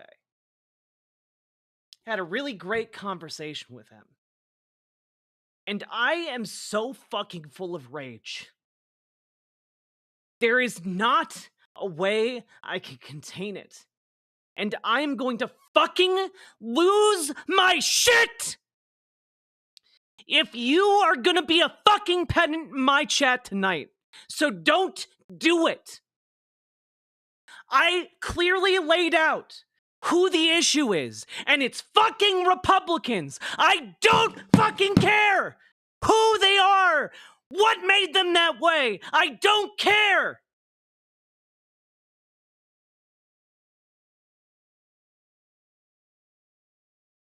I hate them of all colors. I hate them regardless of whether they're white or black. I hate them for this shit. Don't come in here and be like this. Don't come in here and be like this. The fuck is wrong with you? Genuinely. Hate everyone who is fucking you. Hate everyone who is trying to kill your grandmother. The fuck is wrong with you giving them a pass? Because of the color of their skin? Are you fucking serious? What's wrong with you? I don't get it.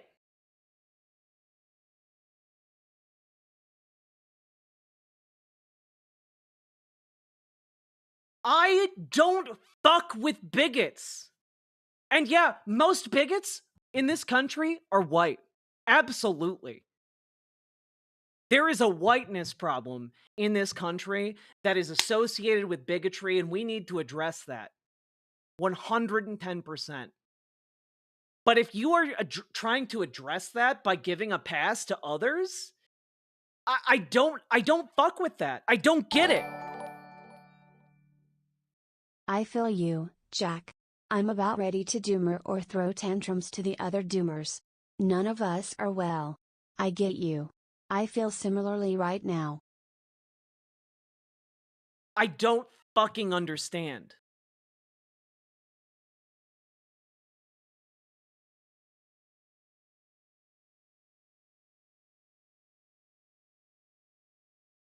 Frundo, you don't get it. Don't try and prescribe me fucking medication over the internet. My name is Ron Kaminsky, and I'm a proud member of the Nebraska Democratic Party. Before I get started, can we give all the hotel workers, the volunteers, the staff? Hell yeah. One-eyed heathen, I was talking to a different chatter. Does that clear things up? I'm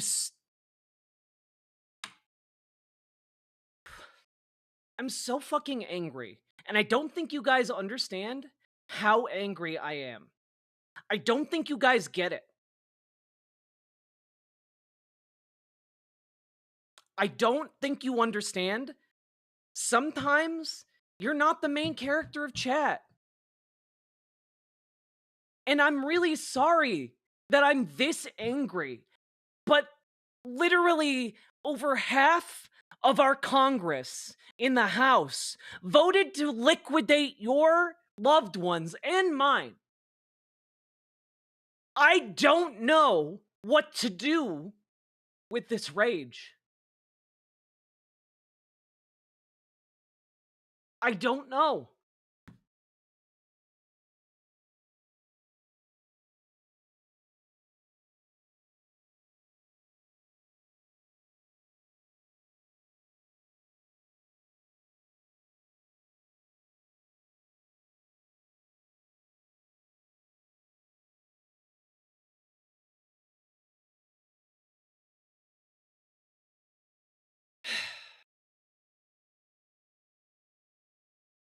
And I'm trying to be constructive. I'm trying real fucking hard.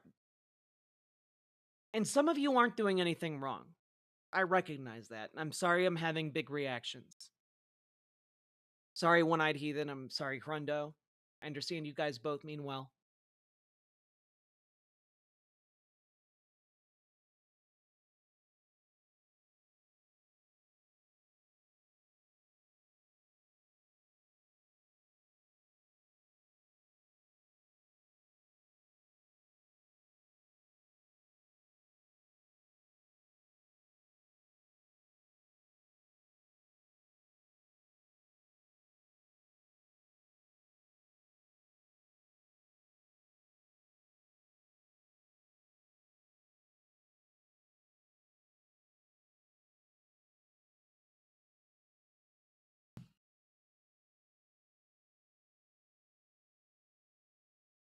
Yeah, Screech, I'll have one of the mods,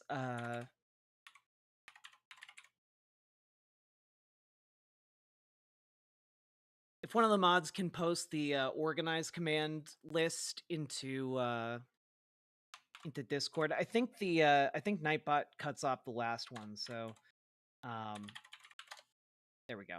You got it, GamerG. Yeah. Today's not the day to like be like kind of cute with me, and I thought I had reiterated that enough. Today's not the day for that. But I guess I'll open the door on that.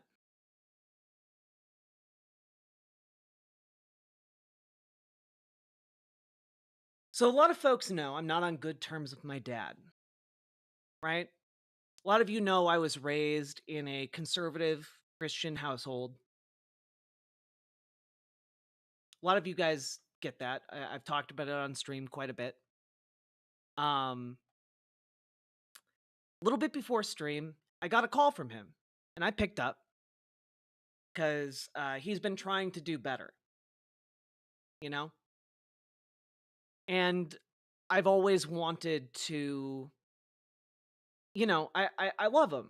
He's my dad, you know? And one of the things I told him when I came out was that I would always have I would always meet him halfway across the bridge if he couldn't come to my side. You know, if he couldn't make it over to fully accept me as like a trans person, you know, I'd meet him halfway. So I've always tried to leave that open for him, you know? And he called and we actually had a normal conversation. He didn't misgender me. That was actually really nice. And I was feeling good about it, you know? We talked about like my nephews and my brother, his family. And you know, it was nice. It felt like a normal conversation. He just bought my mom like a small piano not like a grand piano or anything like that, just like a small piano for her for Christmas. He was just No setting it need up. to apologize. I feel the same rage. It's all good, One-Eyed Heathen. We good. We good. And he wanted to know if I was going to come by and pick up anything, or what he would do about it. And we had a back and forth. We talked about like his medical issues, and like he talked about how he's going to get like psychotherapy, and like that's great. Good for him. Working on himself, trying to pull himself out of that depression pit he's dug for himself. And yeah, I was feeling pretty good, and like I know things have been hard for my mom and my dad, medical wise. So, I'm gearing up to offer to make him like dinner, because I like cooking, and I often cook more food than I can eat or my partner can eat. And I was just like, if I was gonna say, if anything gets too much, like I can make you guys like some good food. I'm pretty good at it, you know? As I mentioned the other day, my partner uh said that my Cuban beans were the best she's ever had, and she's had a lot of beans made by a lot of really great cooks, and she was very surprised that I was white and could do that. Um, but then my dad started to talk about how he was worried about me, um, because he was worried about uh, the cult I'd fallen into. I was like, "What? What are you talking about?" And he started talking about how uh, tr- transness is a cult, and he's really worried about me and how I'm doing, psychologically and physically, because he thinks HRT is some kind of cult indoctrination thing. And he's really worried about the crowd that I've fallen in with, and that I need to draw upon my Christian upbringing and act upon my duty to proselytize to my partner and her family.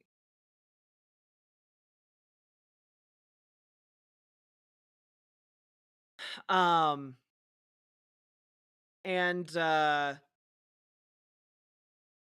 yeah, I suddenly realized that this conversation was not an indicator that he was in a better spot and was more accepting or changing his ways.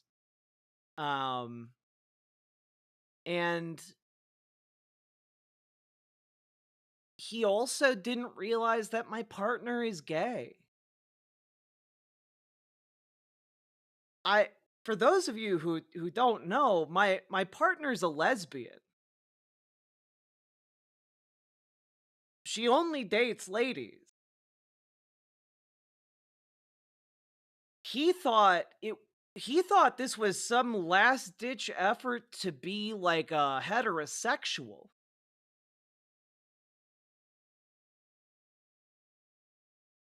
And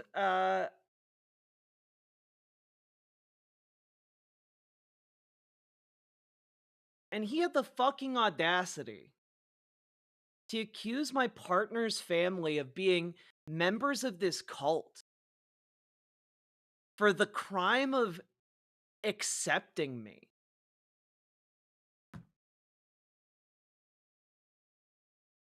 The sin, I should say, I guess. And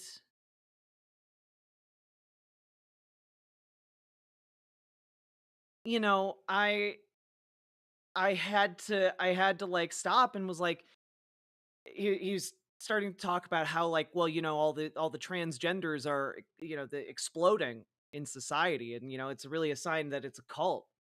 And I was like, well, Dad, do you remember when you were a kid, like what they did to left-handed people in school?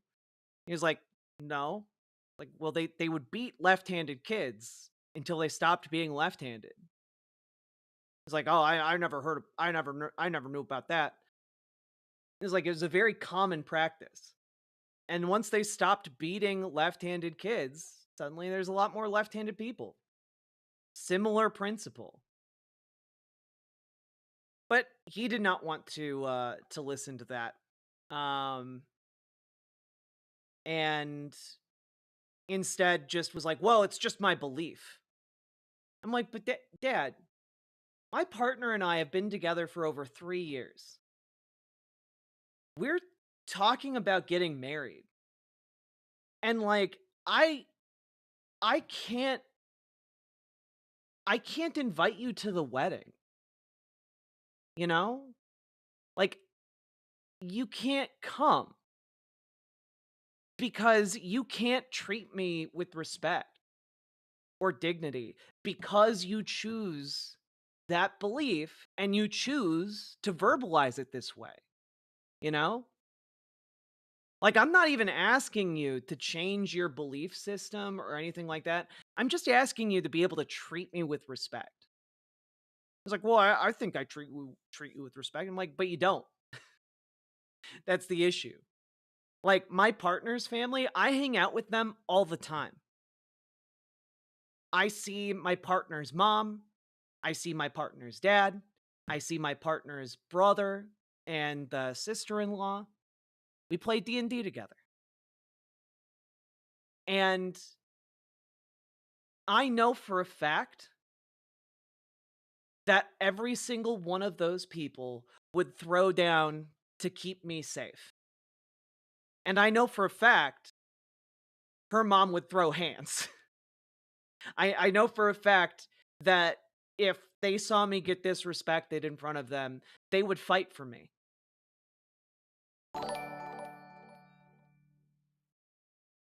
I want you to know that it is because of you that I sat on my DSA executive committee meeting as a member tonight. Because of you. I love you, my friend. You deserve so much better. I am so sorry. I appreciate that, Lady Raincloud. And I really admire the work you're doing. I think it's really good work. And I'm really proud of you. Genuinely, my friend. Thank you for the $10 dono. I appreciate that as well. And you know, I tried to explain that, like,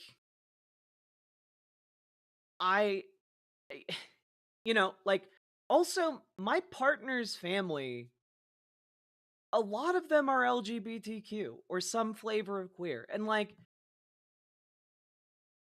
that's cool. That's good.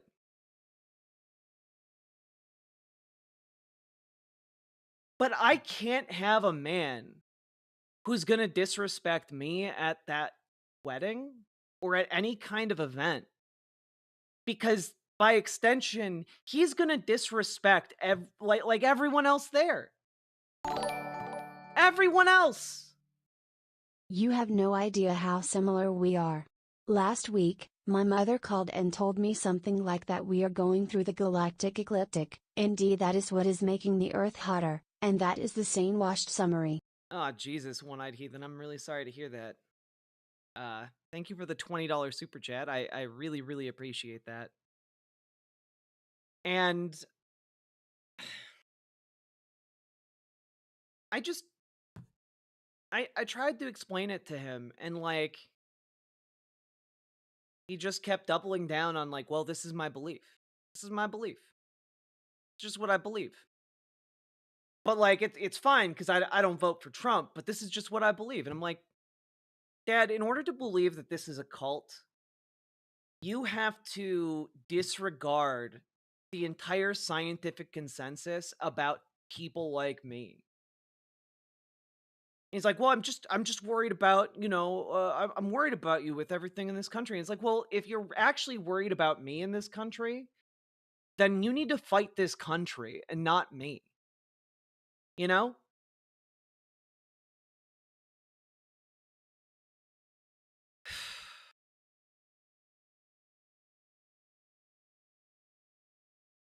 Like,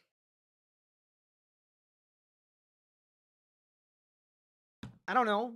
If you're a parent, you change you change heaven and earth for your kid.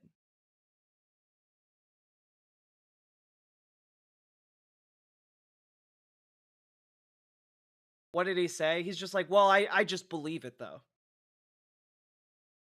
I just believe it. And, like,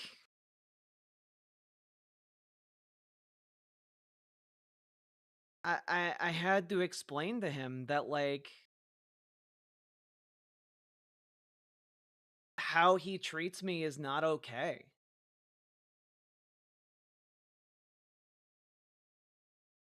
Lady Raincloud, yes, I finally lost it.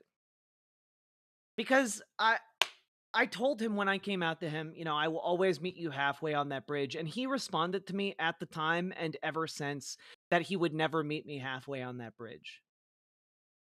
Never. And I reminded him of that.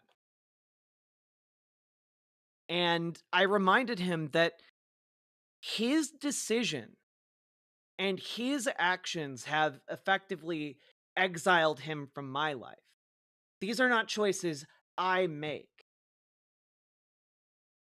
I just have too much self-respect to actually put up with that shit anymore. I've actually grown some level of, you know, self-worth where I'm not just gonna passively listen to that. And, you know, I reminded him, like, Dad, you're the person who told me when I was growing up, like, you tolerate LGBTQ people, but you never accept them. You never accept them. That's a problem. Like, you can't just tolerate me as your child. Can't just tolerate my partner who is a lesbian. That's not an okay thing to do. Was that even tolerance, though? No, of course not. Of course not.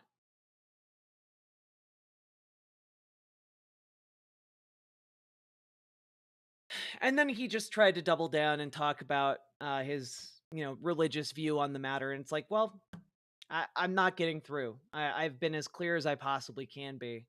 And I hung up the phone. And then I texted my mom that if, you know, I'm never answering a phone from him again. If he would like to get in contact with me, he can call my partner. And she will determine whether or not he gets to talk to me. Nothing but hugs. Thanks, Charlie Jinmir. I appreciate it. And I never want her to contact me about Father's Day, about taking care of him after the hospital, about birthdays. Don't want that. I can't have someone who thinks that not just me is in a cult, but my entire partner's family is in a cult. Because they accept me for being trans. I'm not doing that.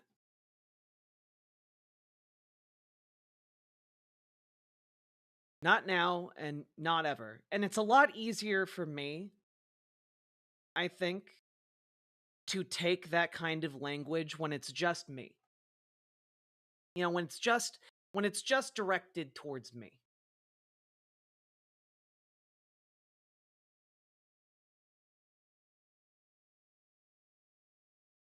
But when it's to my partner, when it's to the people who I know would do everything in their power to keep me safe, people who have shown me love and respect and for years now, no, Just No. sending hugs. no more. No more of that. No.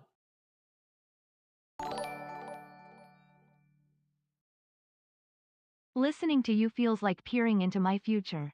Incredibly conservative family, just starting social transitioning with some of the very few that have my back. And have it all the way. Stay strong. And I will, Alora, in office. I feel a lot stronger on this than I used to be. You know? It's like a muscle I've flexed a lot. But it hurts. And in that hurt, I just have so much fucking anger. And on top of it, we have all of the news happening today.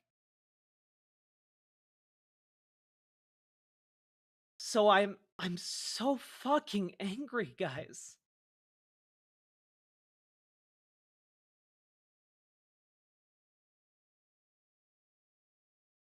And I do apologize, folks. Anyone who might have gotten hit by shrapnel from my rage, I do apologize, but like I was trying to figure out and trying to make clear throughout today's stream, like I'm at my limit, guys.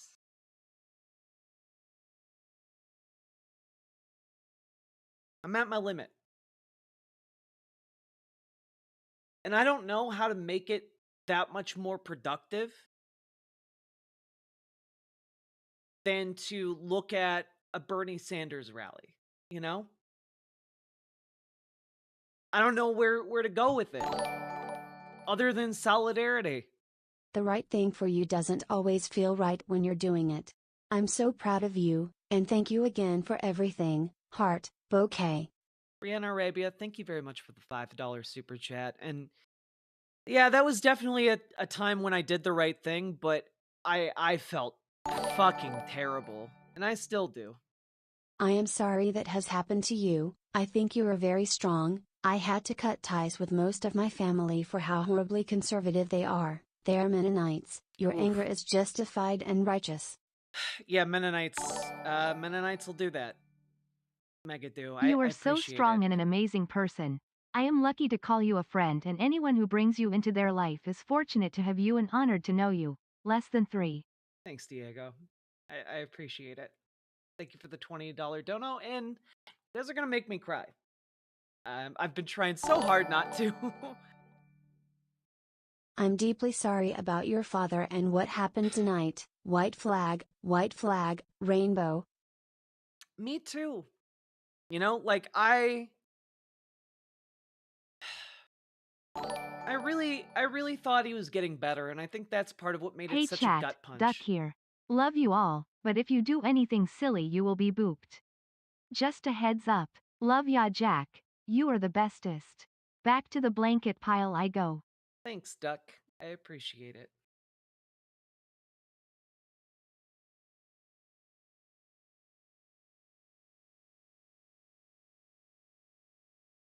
Might play my favorite Killing Your Dad game, Final Fantasy X, tonight in your honor. I appreciate it. Appreciate it.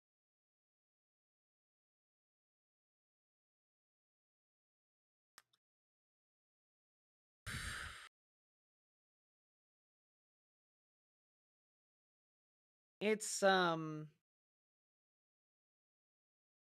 hurts. I always like being the person who does the right thing.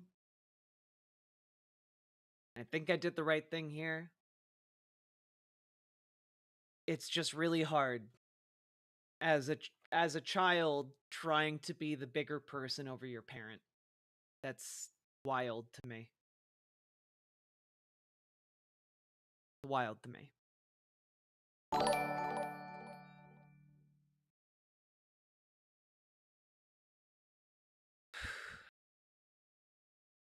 Yeah, One-Eyed Heathen, I do I do think it is okay.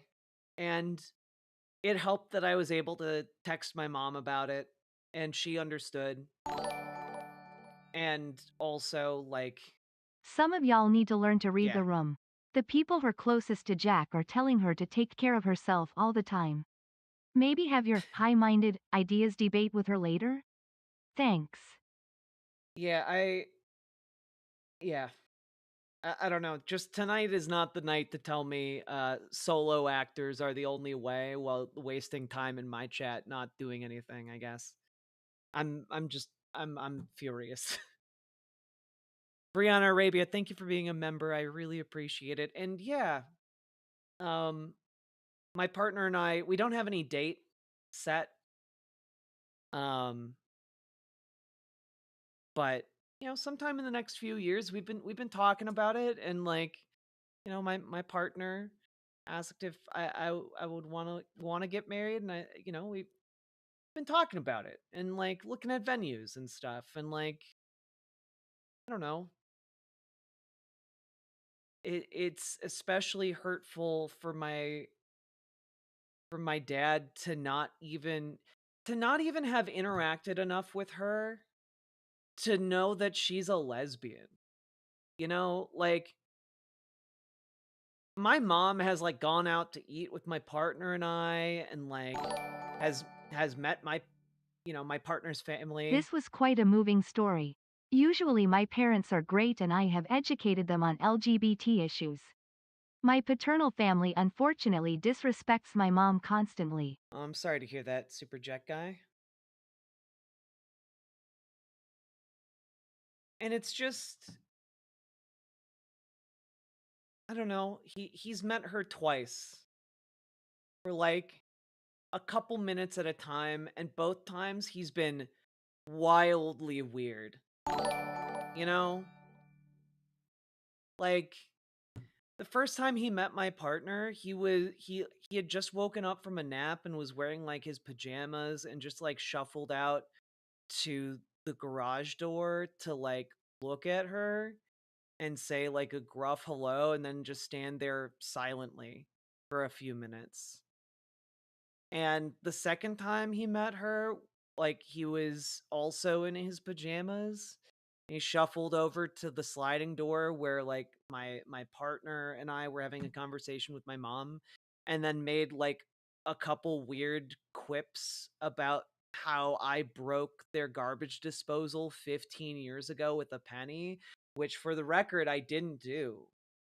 It was just a weird bit he was trying to do that didn't land. And like, those are the two times he's interacted with my partner. That's her complete perception of him, chat.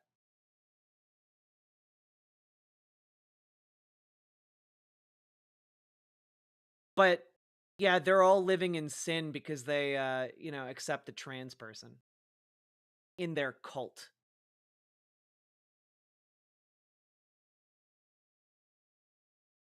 It makes me so angry.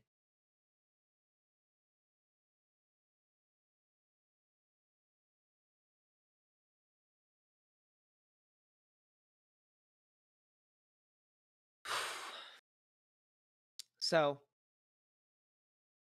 just so we're all on the same page,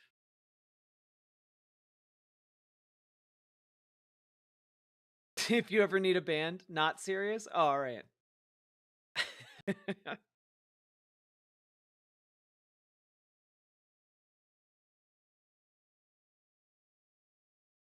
Yeah. I don't know. I think my mom and I both expected a lot better of him, you know? It's really disappointing.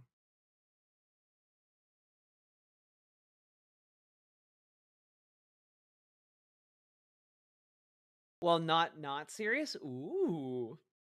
Ooh.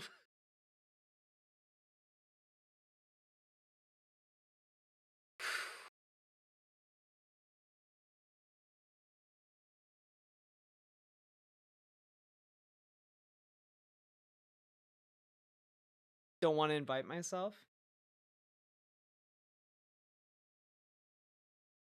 We'll talk. We'll talk. Once like actual plans are in motion, we'll talk. Yeah, I don't think I'm gonna play that song tonight, Lady Rain Cloud. Maybe on another time, but I just can't do some of this stuff today.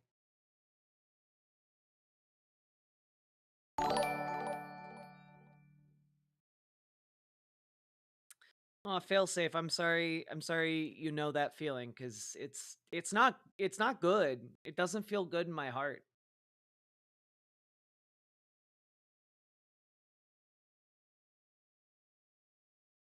Well, Screech, imagine like a very, very close friend who, also takes care of you, suddenly turning their back on you.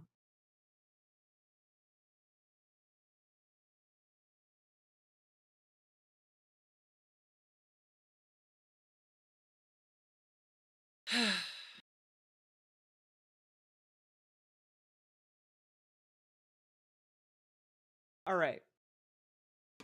Now that you guys understand where I'm coming from, I'm going to do my best not to yell at any more of you.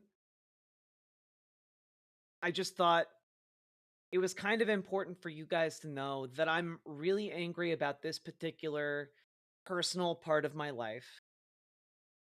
And I'm also extraordinarily angry that over half of our Congress, voted to throw the elderly, disabled, and the poor into the wood chipper with this budget. I'm really upset about it.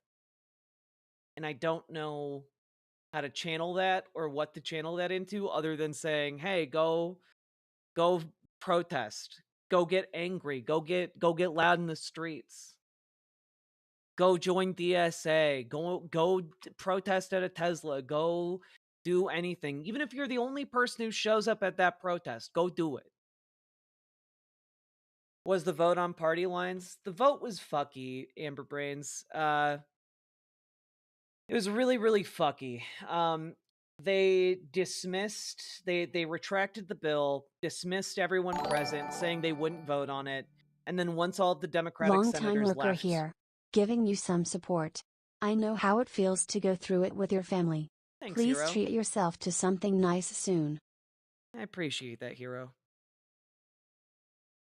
Once all of the Democrats left, or most of them were leaving, they reintroduced the bill, the budget, and tried to rush through the vote before all of the Democrats could get back.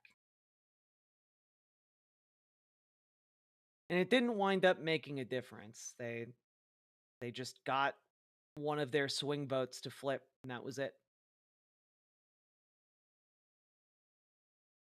That can't be legal. It is unfortunately legal. Could you summarize the budget thing for my simple brain? Yeah. Uh Republicans want to give the richest people to ever exist the biggest tax cut in world history. And in order to do it, there's only one way they can fund that tax cut, and that is by cutting what are called entitlement programs. Entitlement programs include Medicaid, Medicare, and Social Security. And in this budget, they cut Medicaid and its associated program, SNAP. SNAP is cut by 20%. Medicaid is cut by $880 billion.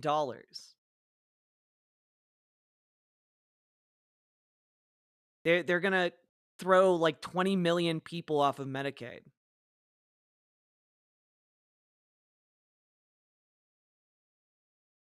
Oh, did the House Freedom Caucus actually hold out? That's great. So they could only afford to lose one. Sparts fucked everyone. Yeah. Great. Yeah, so they're cutting food stamps and they're throwing millions of people off of Medicare or Medicaid. Yeah. Wonder how many rural hospitals will close? Probably most of them. Yeah, they're trying to get a total of $2 trillion in this cut.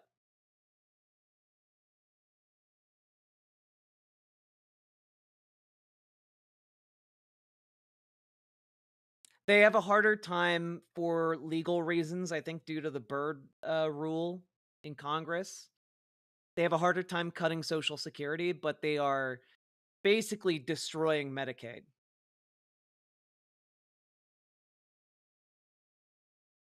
So I hope that summarizes it. They are killing the disabled, the elderly, and the poor in order to give the richest people to ever exist the biggest tax cut that has ever been. That's what's happening. That's the summarization. How's Medicare? My understanding is that most of what they're targeting is Medicaid, with some spillover into Medicare.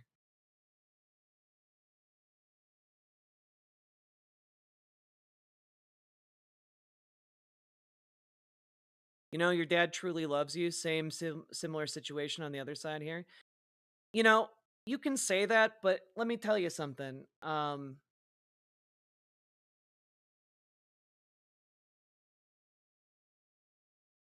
That's not a good love.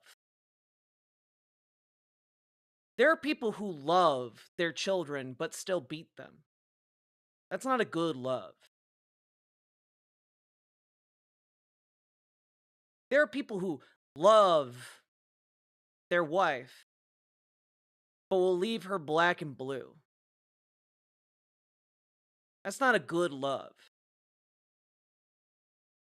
So I would suggest, if you're in a similar situation on the other side, fix your goddamn heart and get a better kind of love.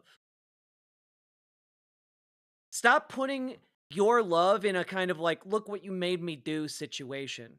Because your love, what you call love, that's fucking abuse. That's not love. Or if you want to classify it as love, it is toxic as fuck. It is acidic. And it will burn away the object or person you love until there's nothing left.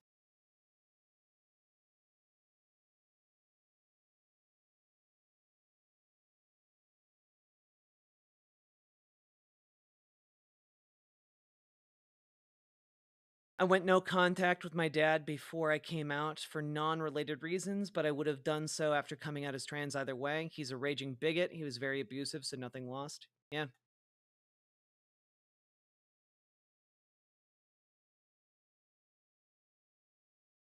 And you know what? My mom loves me with a healthy love. My mom respects my pronouns. My mom is able to hang out with me. My mom, you know, sometimes she slips up, but she does her best. And like, that counts for an awful lot. Refusing to respect someone is not, I don't think that is really a healthy love at all. And you know what? It took her a while to get there. But I got a lot of patience for people who try.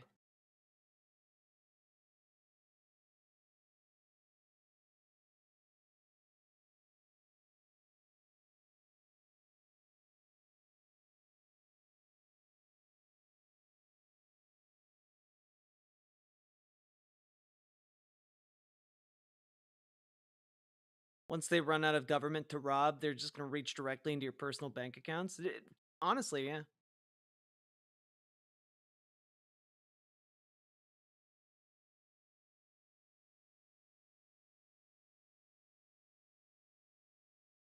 Yeah, chaotic kitten. And like she also understands about my dad.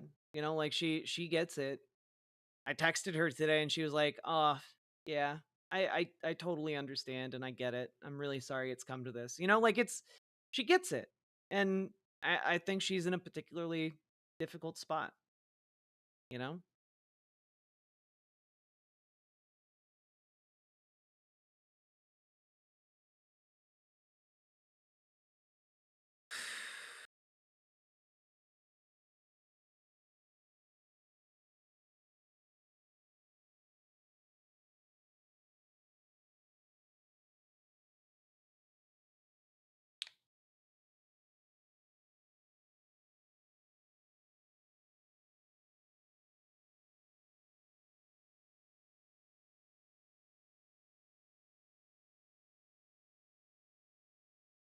All right.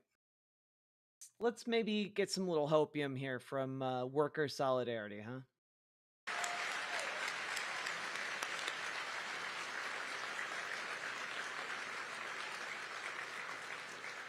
I was going to say a round of applause, but you guys beat me to it. But they are the ones who made this event possible. So thank you.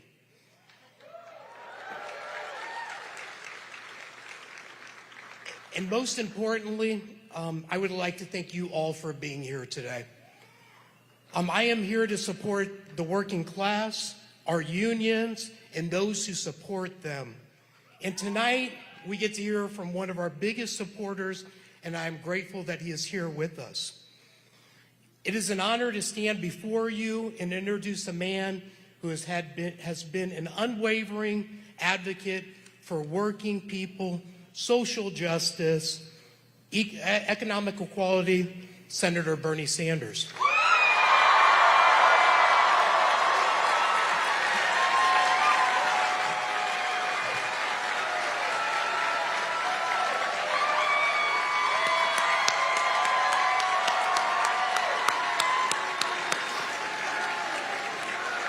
Bernie, Bernie, Bernie, Bernie, Bernie, Bernie. For decades, Bernie Sanders has fought for what is right without compromise. He has made his stance clear that the struggles of working families, those who work hard every day to make ends meet, must always come first. Whether it's standing up for universal health care, a living wage. Also worth pointing out, because a lot of people were like, well, Omaha, Nebraska is a blue city. And yeah, Omaha, Nebraska is a blue city, but representative in Congress is conservative. Or the right to organize and join a union, Bernie has been a relentless voice for the people. In the face of so much inequality, Bernie has never backed down. He has dedicated his political career to building a society that prioritizes the needs of the many over the interests of a few.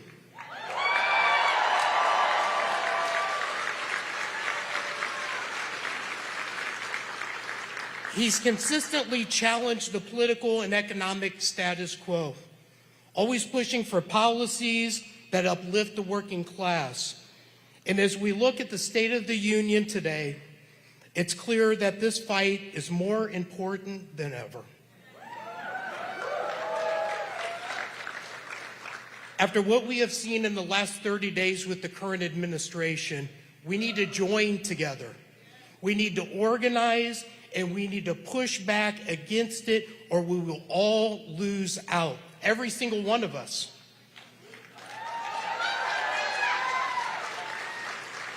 We have witnessed an administration that is hostile to workers and to unions.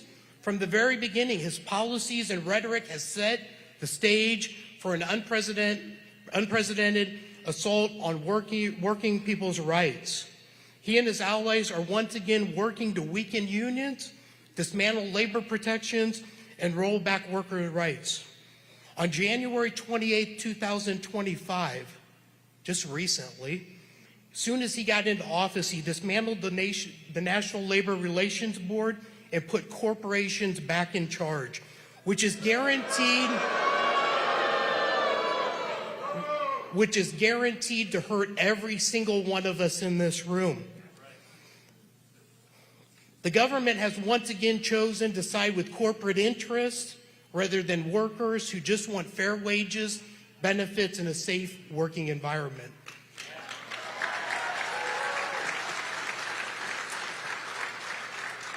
Despite this relentless assault, the workers of this country have never given up, and now is the time to double down on our fight. Bernie Sanders has always stood in solidarity with us, pushing back against these attacks and advocating for a government that works for everyone, not just the top 1%.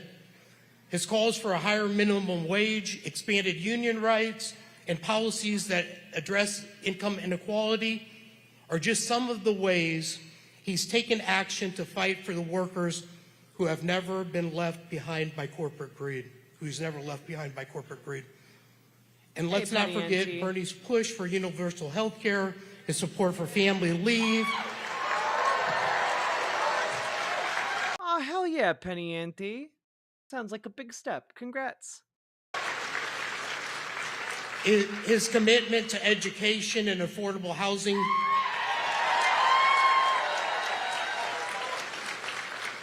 all stem from his deep belief that the economic security is a right, not a privilege.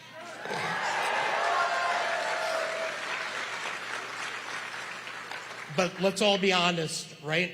We're all in a room with fellow supporters, folks that are all struggling every day to make ends meet. This fight is far from over. Under the current administration, the tide may be against us, but Bernie Sanders has never lost sight of the goal.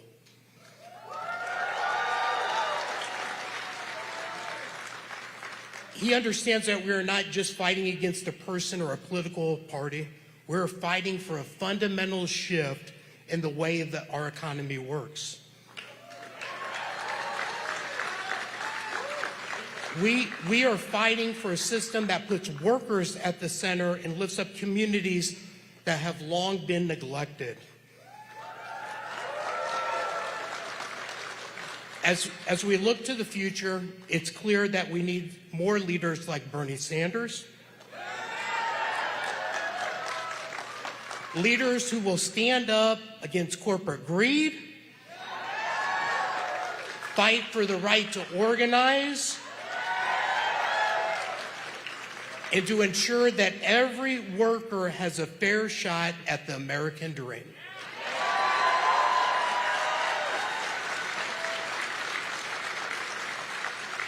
And as I have just a little bit more to say before I introduce our amazing speaker tonight, I'd like to thank all of our unions, my wife, my family, my friends, and everyone who has been in this fight with me since I have started. Real quick, just as a small aside, small update. So Elon Musk is currently deathly terrified of what's happening right now with courts. If any judge anywhere can block every presidential order everywhere, we do not have democracy. We have tyranny of the judiciary. The only way to restore rule of the people in America is to impeach judges. No one is above the law, including judges. This is what it took to fix El Salvador. Same applies to America. Unfortunately, as president, Bukele eloquently articulates, there is no other option. We must impeach to save democracy. This is not something that a guy does on a, is it a Tuesday? Is it Tuesday? It's only Tuesday. God damn it. On a Tuesday evening, if things are going well, if things are going well, the richest man on earth is not furiously tweeting about how we need to get rid of all the judges. We need to get rid of all the judges. Okay? Because I'm not going to lie, it kind of comes across like it kind of is given this energy right now. I didn't realize it was even a conversation. I always assumed we would be heavily involved. This is bad. We gotta definitely write a song about how we do not diddle kids. Do not diddle kids. It's no good diddling kids. There is no quicker way for people to think that you are diddling kids than by writing a song about it. You gotta write a song that says, ooh, I wouldn't do it with anybody younger than my daughter. No, little kids gotta be big, older than my wife, older than my daughter, something like that. Yeah, this is effectively what Elon Musk is doing, just like with we gotta write a song about how I don't do crimes. We've got to impeach all the judges so they don't find me guilty of crimes. The show's evergreen. It's so good. It's all so good. Anyway, I thought worth knowing. It is now my great privilege to introduce to you the man who has been on the front lines of this fight for decades. Someone who has never wavered in his dedication to workers' rights and a true champion of the people. My friend, Senator Bernie Sanders. I'm really sorry to hear that, Stolas.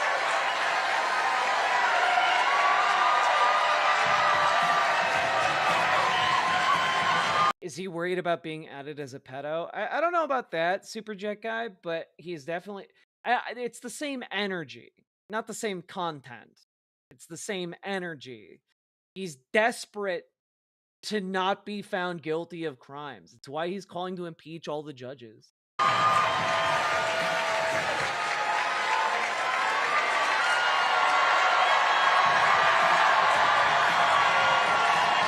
Whoa!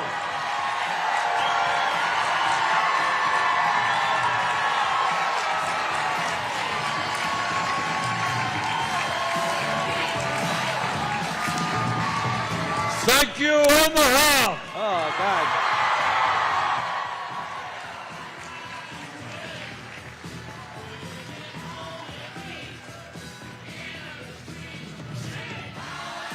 Oh, yeah, just to compare and contrast. The reason, by the way, on Blue Sky, I posted the contact info for Hakeem Jeffries' top 5 donors. If you're gonna be messaging or calling folks, also spend some time calling Hakeem Jeffries donors. Become a bug up their asses too, because they should be calling him to figure out what the fuck is going on, to increase pressure on him. Because this guy is unacceptable. Well, listen, the extreme left protests me more than they protest Donald Trump. Because literally, wherever I go. So I think in part because I've declined, I've refused, I've chosen not to bend the knee to either people on the far left, and certainly not to Donald Trump. You absolutely are, though. You're bending the knee. Your strategies literally do nothing. Fuck you. Fuck you. And the far right. Well, listen, the extreme left. God, I hate this motherfucker. Not you, Bernie. You're cool. All right.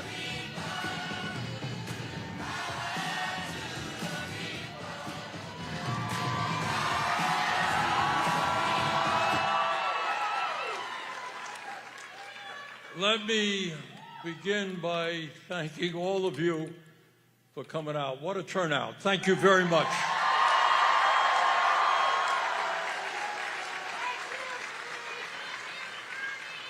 Let me thank Eric Williams for his remarks, Precious McKesson, and a special word to Ron Kaminsky of the Laborers Union. When we were originally planning the trip here to Omaha, we were going to do it at the Laborers Union Hall, but then the RSVPs started to come in.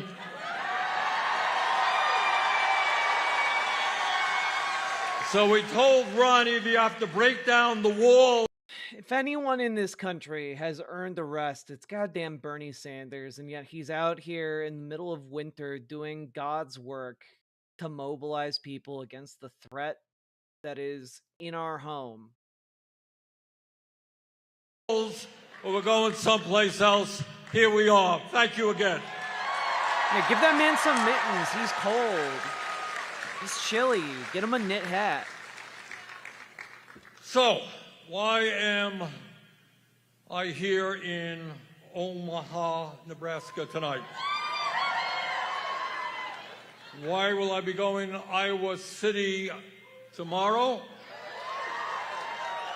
Yeah, Alexander Jungroth. Yeah, no, like the mainstream establishment Dem strat right now is let everything burn, and people will come crawling back to us because we'll be the only game in town. That's genuinely their idea, and I hate them for it. And they should be called out for it.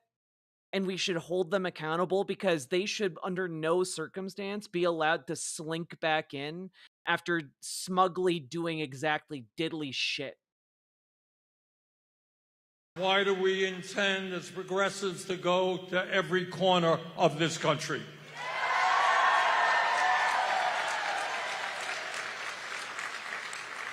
And the answer... Don't worry, we'll only lose, half of our constituents to being liquidated by not having Medicaid or SNAP. Don't worry. We'll be the only game in town. It'll be fine. Who cares if people die? Is pretty obvious. This country today, under Trump, faces a series of crises unprecedented in our modern history, and what we do now will impact not only our lives, but the lives... Oh, Animated Archivist, reach out to Dragonfly on Discord. She can help you find your local DNCs, like your local Democratic Party. It varies from state to state. Otherwise, I'd be able to help you a bit more. Lives of our kids, grandchildren, future generations, and whether the planet itself survives.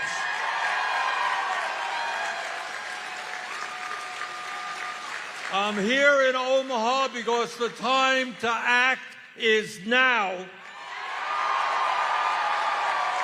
The time to fight back is now. And let me give you some good news and bad news. The bad news is that, in my view, and I have some knowledge and experience in this as a U.S. Senator, Trumpism will not be defeated by politicians inside the D.C. Beltway. That is not going to happen. It will be defeated by millions of Americans in Nebraska, in Iowa, in Vermont, and all over this country.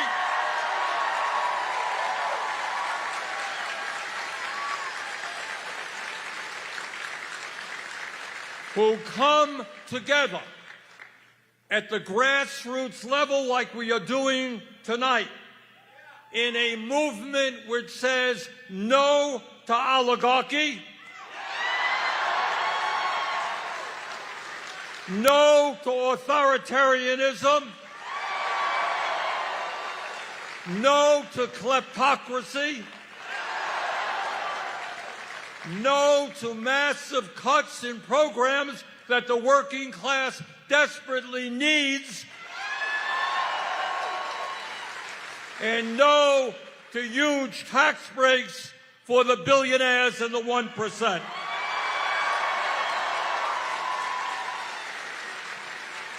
And that, my friends, is why we're here in Omaha tonight. So let me tell you what I saw people in I don't remember who. I think it was either like an MSNBC anchor or pundit or it might have been a Hakeem Jeffries adjacent Dem saying that like Bernie Sanders was wasting his time because people couldn't. He was trying to appeal to rural voters and they wouldn't know what oligarchy meant. It was too alienating for voters.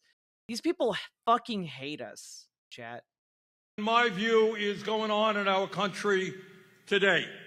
First, we are rapidly moving toward an oligarchic form of society in which a handful of multi-billionaires not only have extraordinary wealth, but unprecedented economic, media, and political power.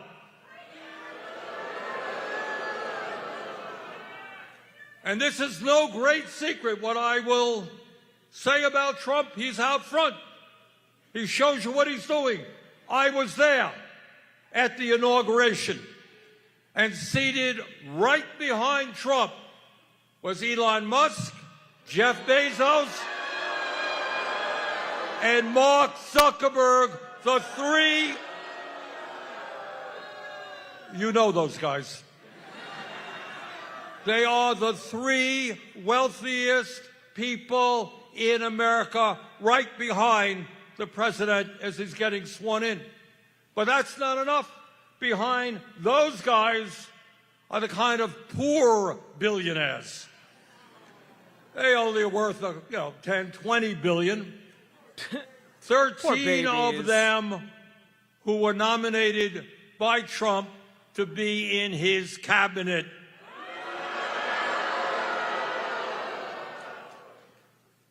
But it is not only that Trump is surrounded and working for the wealthiest people in this country. That is one reality. Let me tell you another reality that I know that many of you know all too well. And that is that while the people on top have never, ever had it so good, the working families of our country in Vermont, Nebraska, all over this country, are struggling to just make ends meet. All over this country, major housing crisis. All over this country, major health care crisis. All over this country, the price of food going up at the grocery store. Cost of child care, college, unaffordable. And working people are struggling. They're struggling to pay the bills. Older people are wondering how they can put aside a few bucks so maybe they can just retire with a little bit of dignity here in the richest country in the history of the world.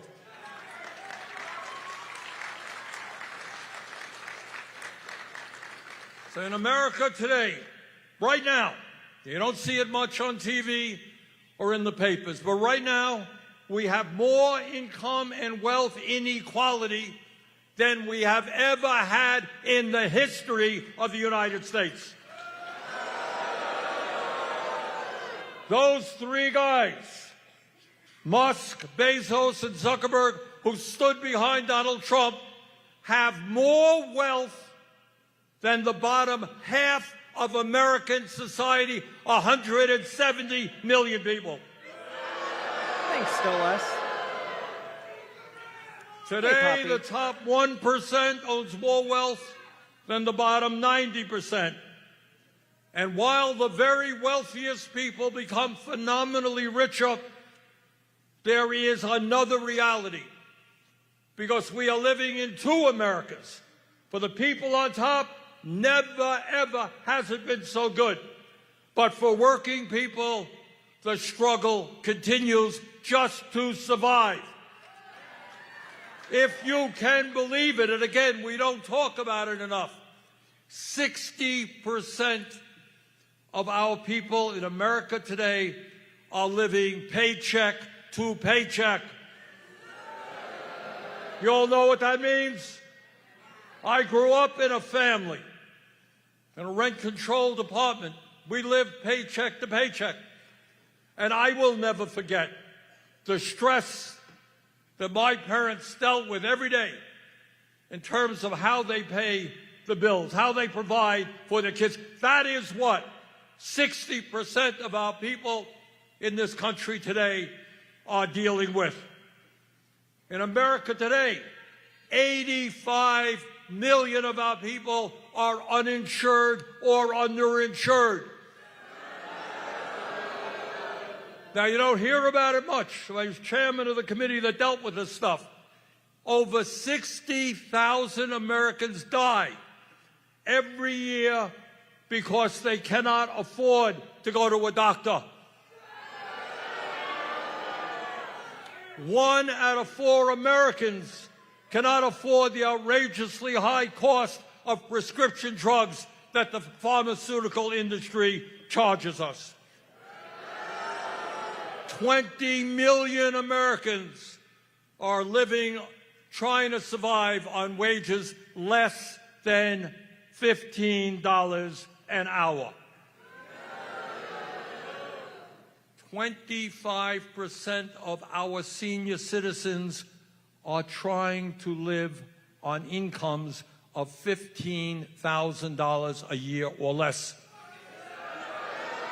Can you believe that? I don't know. I frankly don't know how anybody, let alone a senior who has higher health care needs, How does anybody live on $15,000 a year or less? And yet the rich get richer, and that is the reality for working families. But when we talk about oligarchy and what's going on in this country, it's not just that the rich are getting richer while working families struggle. Oligarchy is about political power in a way that we have never seen in the history of America. It's about people like Elon Musk contributing $270 million to Trump's election campaign. But it's not just Musk. It is not just Musk, and it is not just Republicans. Billionaires contribute to the Democratic Party as well. And that is why, if we're going to restore democracy to this country, we got to get rid of the Citizens United Supreme Court decision.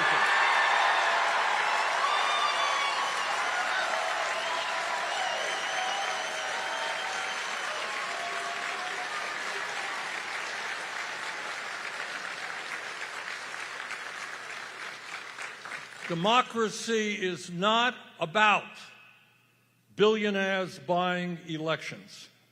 It's about one person, one vote. And that is why, in my view, we've got to move to public funding of elections. And let me tell you how bad and corrupt the situation is. Musk himself not only has contributed a huge amount of money to Trump, and as a result got his reward of being the most important person in the Trump administration, he is also playing a major role with his wealth all over the world. In Germany tomorrow, very important election, Musk has supported a right-wing extremist party. And to tell you how crazy it is, how arrogant these people are, in your neighboring state of Wisconsin, they're having an election for a Supreme Court justice, not the most important position in the world. But it appears that one of the candidates believes that a woman has the right to control her own body.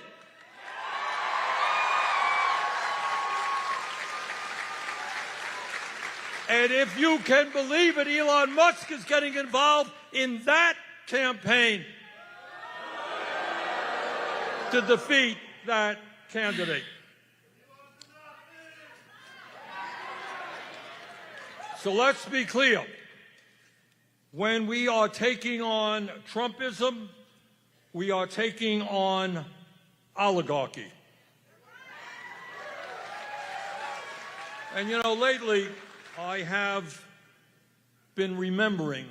I remember both what I learned in probably the 6th grade, but also every year in a city called Vergennes, Vermont, I go to the Memorial Day parade. It's a beautiful event.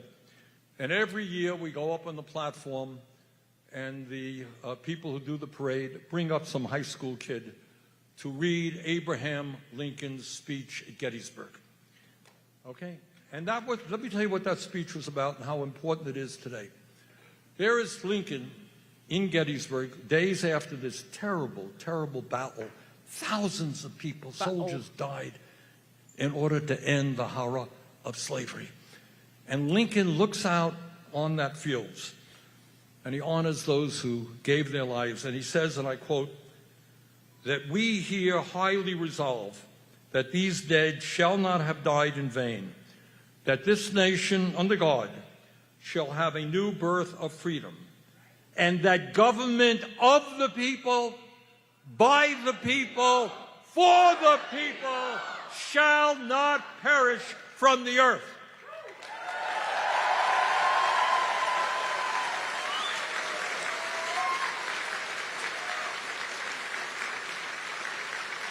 And that is what we believe in. That's what people, brave men and women, for 250 years fought and died for. That is how we became the model for the rest of the world. People look to America and they say, how come ordinary people can vote, can elect their leaders? Why can't we? And our determination right now is to fulfill Lincoln's vision of a government of the people, by the people, for the people, and not a government of the billionaires, by the billionaires, and for the billionaires. That we will not allow to happen. He's so fucking good at this. Like, guys, this is politics. The feeling of, like, fuck yeah, let's fight. Let's hold on to what we got. Let's get out there and, like, tell billionaires to fuck off. That's politics. That's what motivates people to mobilize. He actually gets it.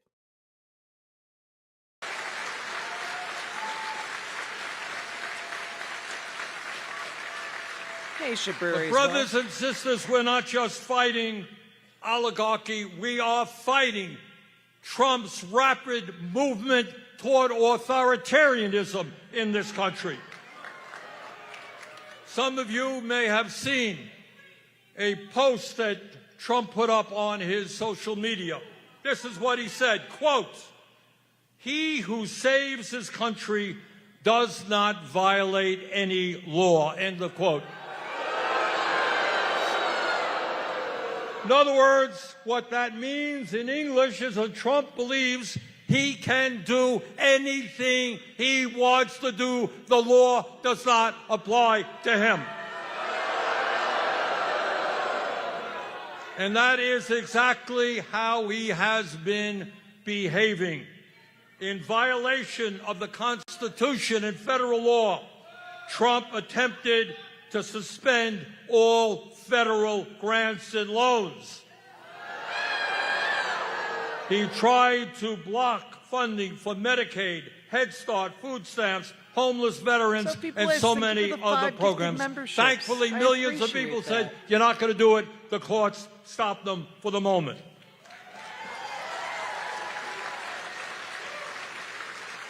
Thank you so much, Sophie. He has eviscerated major agencies like USAID, who are providing the help that the poorest people in the world need to stay alive. So the richest people in the world are saying... I mean, I wish he would have a shot of getting the nomination in 2028, but, like, he's 83 years old. He's going to be 87 in 2028. Like, maybe 86, depending. But, like, damn, guys, that's a little too old, maybe. Like, at a certain point, we can't ask that of him, you know? Like, he deserves, out of everyone active in politics today, to take a much deserved rest. It's up to us. We gotta do the thing. There are organizations out there that you can connect with in order to become someone who can run in politics. Or hell, you can just run yourself, I guess. But we all need to start plugging into those. Maybe I might throw that into our action list. See if I can get some of you guys to be elected, you know? To the poorest people in the world, the United States is not there for you. That is a disgrace. Yeah, Jenna they have fights for you. It's gonna be a eviscerated the sad day Consumer indeed. Safety Protection Board, which has helped ordinary Americans gain billions and billions of dollars from the illegal actions of banks and corporations. I mean, you know, fair one shot. You know what? If he's still this spry in 4 years, sure. Why the fuck not? Why not? If he can still go around and campaign nonstop like someone 50 years younger than him, sure. Why the fuck not? They That's going to be a big ask from someone who's 87 years old. Have eviscerated the National Labor Relations Board. And what that means is that right now, where workers want to join unions, if a union is organized tomorrow in Omaha or Burlington, Vermont, and the company appeals that decision, there ain't nobody in Washington who can deal with that issue because we no longer have a functioning NLRB. That, like, you want to have a mind fuck? He's already almost 10 years older than the average life expectancy for a man in America. means those workers will not be able to join the union. But he's not only usurping the powers of Congress, he is also challenging the authority of the federal court system.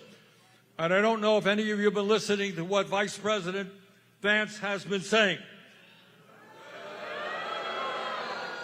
This is a guy who went to Yale Law School who has concluded that the... I will say, yeah, I totally agree with you, One Shot. If he does run, I'm fucking backing him with everything I got, you know? Federal courts do not have authority to stop a president from doing something unconstitutional. And I'll tell you what, it's not only usurping the power of Congress, challenging the court system, he is doing what authoritarians all over the world do. You go after the media. They have sued ABC because they didn't like a program. They are suing Meta. They have sued Meta, which owns Facebook and Instagram. They are suing 60 Minutes for a program they didn't like. They are suing the Des Moines Register because they did a poll that he didn't like.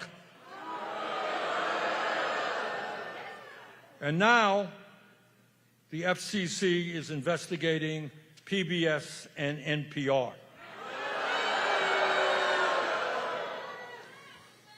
So what he is doing is not very hard to understand. You're in the media. I wanna draw on the Bernie podium with pencil crayons. Thank you for the $10 Canadian, Sophie Bliss, and understandable impulse. Work for some small company. You wanted Yeah, honestly, Mr. Miyagi, if we did get a Bernie Sanders AOC ticket in 2028, I'd be hyped as fuck for it. I would go to bat for that 1,000 times. But, you know, we'll see. Do a critical story. I think it's more likely we'll get like a JB Pritzker, Gavin Newsom showdown in the primary in the upcoming years, but we'll see. On Trump, and your boss is going to say, hey, wait a minute. We can't afford to get... Hell, we might even get Sean Fain in 2028. How about that? The guy who masterminded the 2028 labor strike that's coming up, running for president. That would be cool as shit. Sued. These guys are going to sue us for $1 billion. Ditch that story. So they are attacking the First Amendment, and they are attacking the Constitution. Oh, I know. I share your distaste for Gavin Newsom, folks. I'm just saying, dude's wanted to be president. He's had a boner for it for years. All over the place. Ooh, Undead Rodent Art writes in Twitch chat, longtime watcher, first time chatter in Twitch. Jack, if Medicaid is gone, I won't be able to get my surgeries and I will be permanently disabled. I'm scared. I'm supposed to get an implant removed this summer as well. I'm full of rage and have lost all hope. Being here brings me a smile, at least. In your server as an artist, I feel trapped. My family gives me strength. Well, I'm glad your family gives you strength, and I'm glad this gives you some amount of hope, but like, or not hope, but like a smile.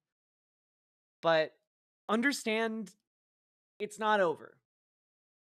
It's not over yet.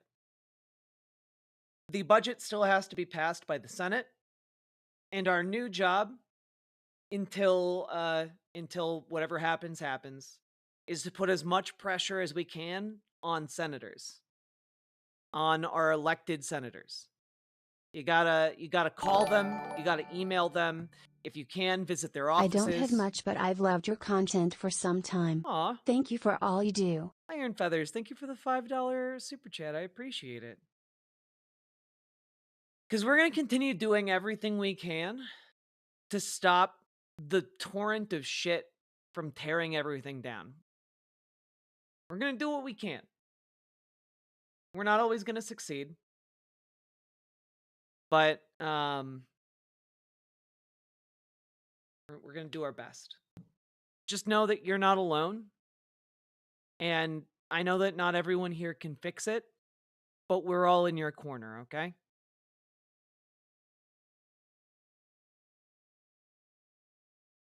We'll do what we can.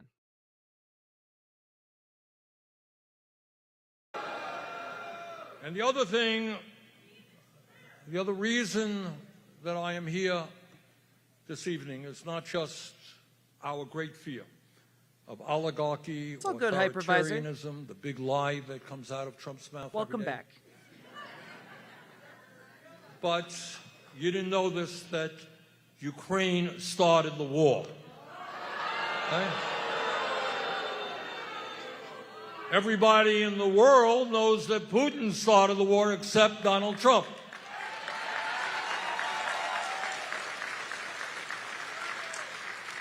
Donald Trump thinks climate change is a hoax coming from China.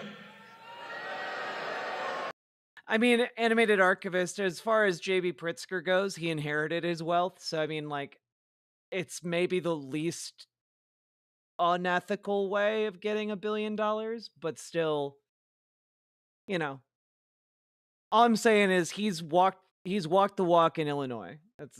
That's all I'm saying. He seems to, and he's good at calling out Trump as a fascist, and it's a low bar, but he manages to clear it. Trump thinks that January 6th insurrection was a love fest. You know, he could give it away, but if he uses it to become president and we get an FDR situation, I'll be satisfied with that. Bunch of hippies spreading the love.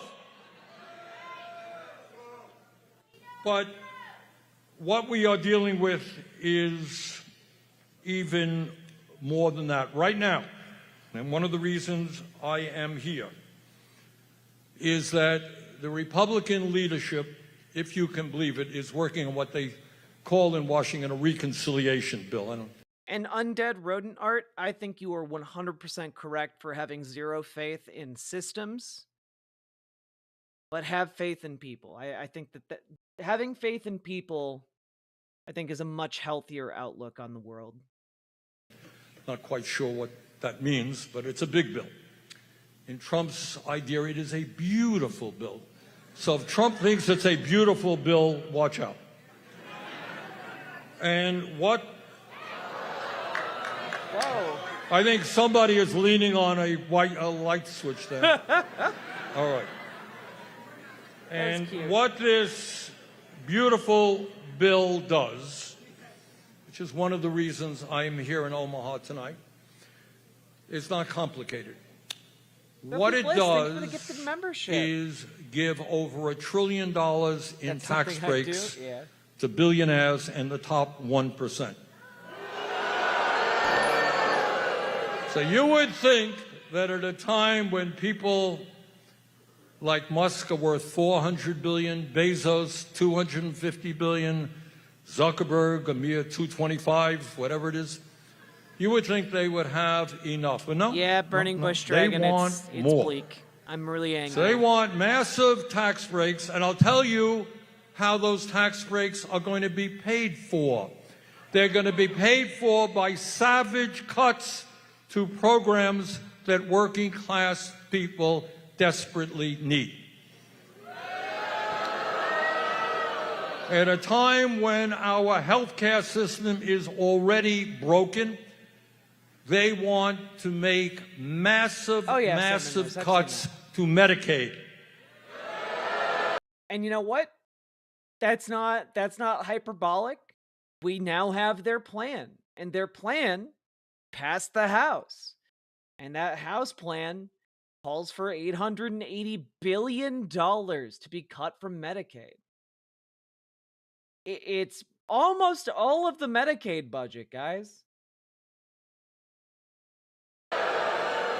Medicaid provides health care to many, many millions of children and working class people. Do I think the Democratic Party will now start backing more progressives?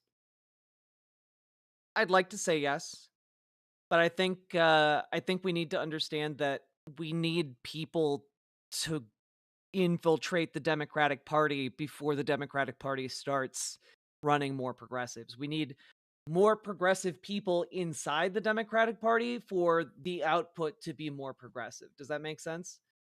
Part of the reason so many of the Democrats right now are just being like, yeah, we'll just sit back and do nothing is because there's not that progressive wing inside the party, you know?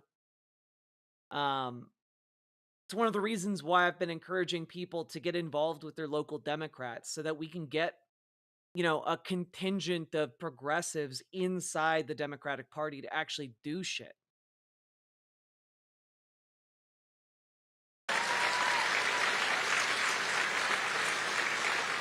Well, it's not passed yet, Iron Feathers. It just made it past the House. It still has to make it past the Senate. And, you know, if Democrats have a spine and stick to their guns like they said they're going to shut down the government until Republicans cave. Which, to be fair, right now, the impetus is fully behind Democrats to do that, while Republicans have mounting pressure for them to remove these egregious Medicaid cuts. So we'll see. We just need Democrats to stay strong longer than Republicans. What many people do not know is that Medicaid also provides a... Well, don't just hope I'm right. Let's all work together to increase pressure on these Democratic senators and Republican senators. Remember, folks, from here on out, from today onward, we're calling senators and trying to put pressure on those elected officials. That's the name of the game in order to avert this from becoming a reality. A substantial sum of money to help people who go into nursing homes. So we got a nursing home crisis in America. You cut Medicaid, there'll be a lot of families that will not be able to send their parents into a nursing home. Medicaid provides substantial funding for community health centers. Cut Medicaid. Community health centers, which I have been very... Wait, I don't trust my senators, though? That's why you call them. That's why you call them. That's why not just you call them, everyone call them. Actively involved in expanding. Got 30 million people use community health centers.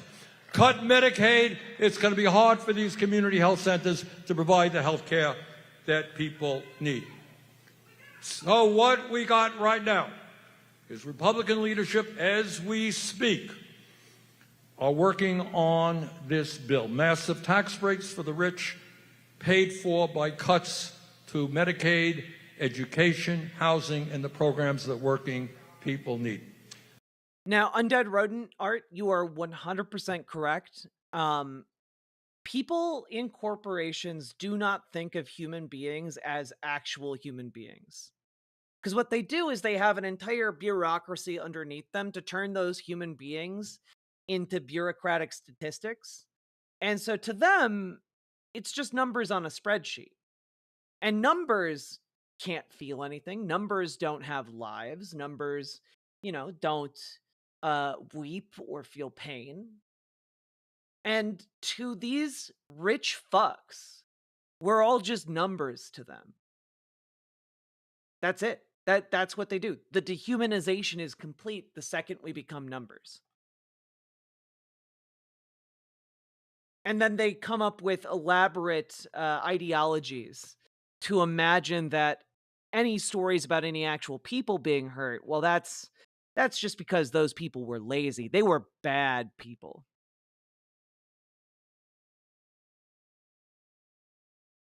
Now, it turns out that in the House of Representatives, there is right now a reality where Republicans have a very, very slim majority. Republicans have, as I recall, 218 members. Democrats have 215. They have a 3-vote majority. That is not much.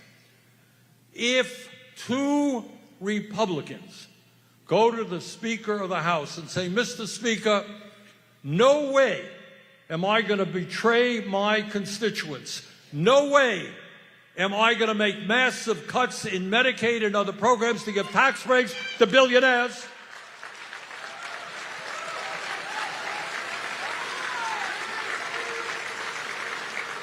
If 2 Republicans do it, that terrible bill is defeated.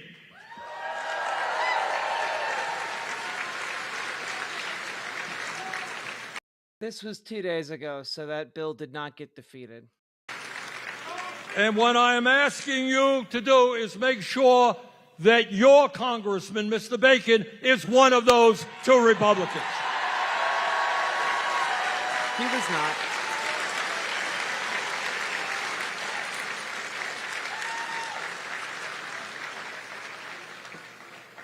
And tomorrow I'll be bringing that same message. So I will be bringing it all over the country. We can beat that bill.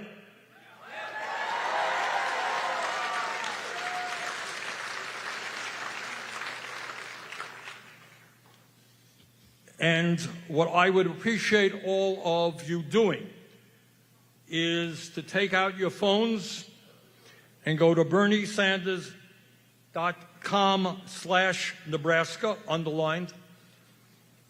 And there you will find the phone numbers of your senators and members of Congress.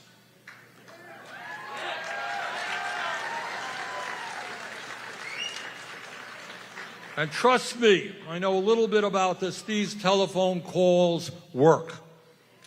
Because generally speaking, members of Congress are just The fascists are always weaker ideologically.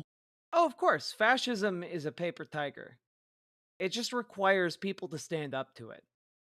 And that those people can be political figures. They can be, famous individuals, or they could just be some guy.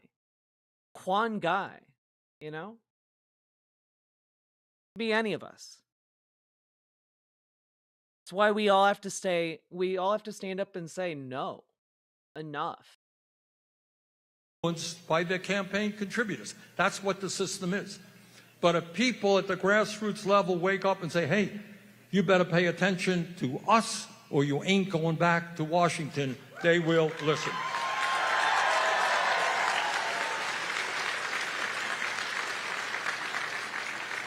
Okay, when you get on your phone, you'll also find options to sign up to attend organizing trainings or host meetings and house parties on this page. You can do it. So that's BernieSanders.com/Nebraska. What I also want to say tonight, while we work hard to defeat oligarchy and authoritarianism and some terrible legislation, that's not good enough. That's playing defensive, which we've got to do right now. We also need to go on the offensive.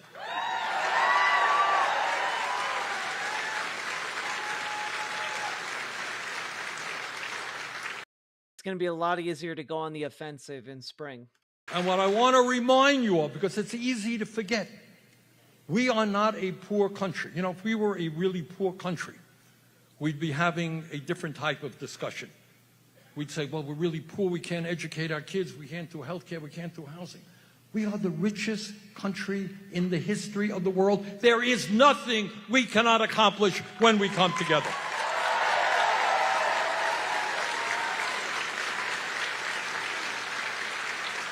And when we look... Wait, why in spring? Because in the middle of winter, it's hard to organize lots of people to go outside because it's cold. Look to the future, we must understand that health care is a human right, not a privilege.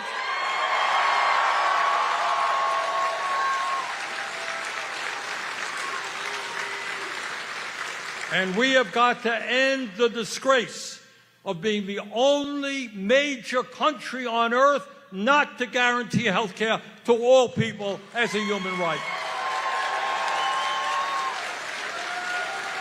Yeah, I hope every single conservative district that voted for these Republican fucks without spines that kowtow to Donald Trump, I hope every single one of them realizes the kind of politics they've been supporting and comes to a better conclusion about where we should go together.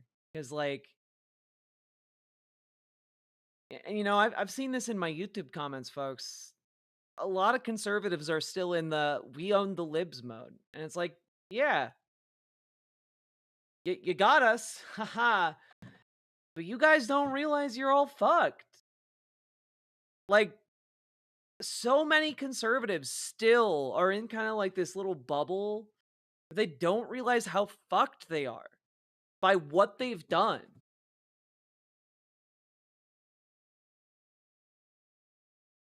They don't get it. They don't understand that they have screwed themselves over. And it's like, it's not even that they've screwed themselves over. They've screwed over Mima. They've screwed over their child. They've screwed over, like, their child who's dying of leukemia and is reliant on Medicaid. Like, are you going to feel good about owning the libs as you watch your child die? I don't think so.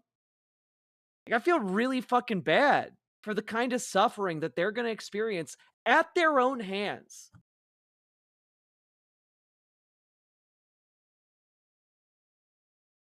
So, I guess enjoy what you can while you can, but, like, I'm going to be doing something productive to try and stop this fucking atrocity from unfolding. Wait, since when do Republicans care about those people? Well, Republicans have Mimas. They have kids. Presumably, they would feel something watching their own child die. This guy seems pretty cogent. So glad people like Joy-Ann Reid made sure he couldn't win through body language experts claiming he was exhibiting lying BL. Yeah, I'm not feeling too bad about Joy-Ann Reid losing her job. Not feeling too bad about that. I do think it's a very worrying indication of where MSNBC wants to go, but whatever. Fuck them too. In America, also, thank you for the 5 gifted tier 1 subs, Sakit Tanuki. I really, really appreciate it. millions of our people should not have to work 2 or 3 jobs at starvation wages. We've got to raise that minimum wage to a living wage, at least $17 an hour. Well, Ray Pollock, the only thing I'll say about like whether or not they'll connect the dots, I think that if you've elected and celebrated that you've elected a king, it makes it very easy to figure out who's responsible for the decisions. And sure, some of them might be duped into thinking it's like the Jewish deep state or something, because, they're dumb like that. But a lot of them aren't going to be duped like that because they know where the buck stops. And it stops with the person they've been celebrating as a king. That's just kind of my general take. I think a lot of them will figure it out. And right now, people all over this country are desperate to join unions. It's all good, Undead Rodent. They know that if they want decent wages, decent benefits, decent working conditions, the way to do that is to join a union. Hell yeah, you're right, Bernie. Also, Baked Beans, definitely come back and share with us about your experiences explaining to Trump voters how their benefits are going to be affected. Is that, I imagine that's a rough convo, I imagine that goes very wonkily. And that is why we've got to pass what's called the PRO Act to end the illegal activities of companies making it difficult for workers to join unions. In the richest country on earth, our young people should not go deeply into debt simply because they want a higher education. Thanks, Undead Rodent. In the wealthiest country on earth, we should have the best educational system in the world, from childcare to graduate school to vocational training.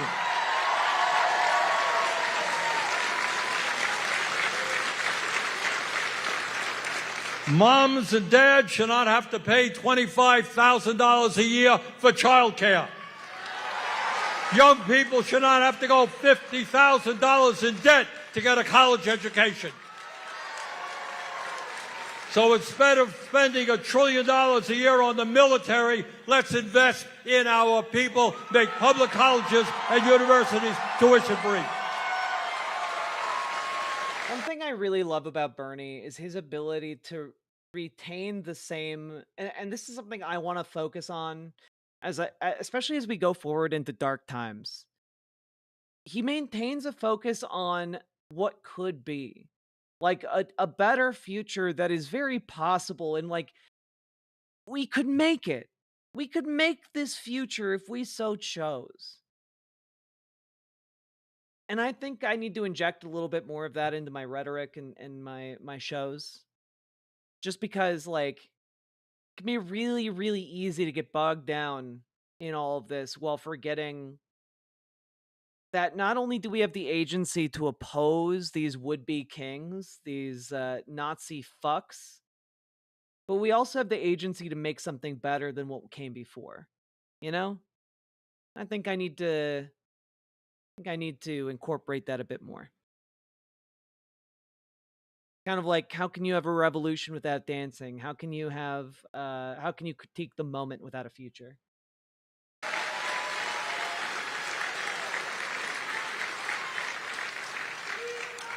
We must address the housing crisis, put lots of people to work at good union jobs, building the millions of units of low-income and affordable housing that we need.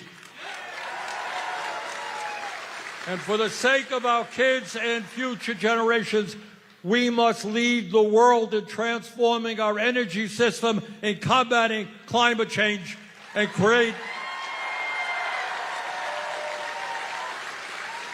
And we will not stand by and allow bigotry to show its ugly face in America. We're going to stand tall against all forms of bigotry.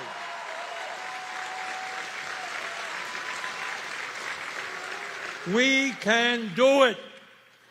What the system does, and I deal with the system every day, their strategy is to tell ordinary people, you are powerless. Nothing you could do, because Musk and Bezos and all these guys, they got all the power. Don't even try. We got the power, you got nothing. You work for us. That's all you can do. But we know better. We know we can win. We know we can take them on. You know how we know that? Because we know a little bit about American history.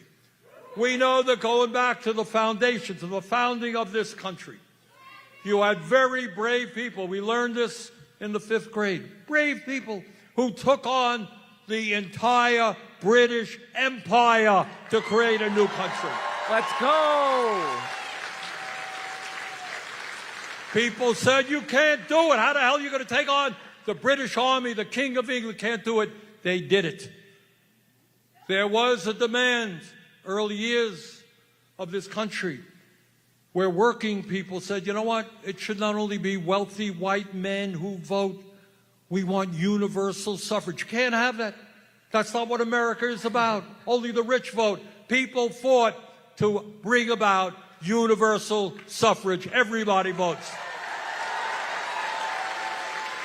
People fought so that in the 1920s, women won the right to vote. And we will keep on fighting. You think taking on and defeating the slave owners of America was an easy task? It wasn't. But people had the courage and died by the tens and tens of thousands to end the horror of slavery. People said it couldn't be done. Our heroes and heroines did it. Animated archivist, I've been doing my best. Been doing my best. And I must confess, I am old enough to have been in Martin Luther King's speech in Washington for jobs and freedom. And Wait, I people didn't know told that. King, you cannot end segregation in America, but they did it. When workers stood up in the early part of the 20th century and said, you know what, we want a union, and some of them got shot down, beaten up, thrown into jail for wanting to have a union, but workers fought back and won the right to join unions. When children, little kids, 8, 9, 10 years old, were working in the fields and factories, working class people say, we want those kids in schools, not in the factories. We abolish childhood labor.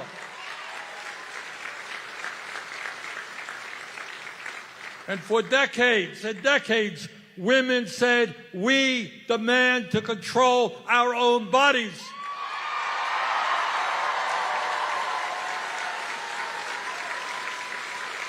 And women won. We're fighting that fight today. But women took on incredible power to win that right. And back in the 30s and 40s and 50s and 60s, people said, you know, you can't pass something like Social Security or Medicare or Medicaid.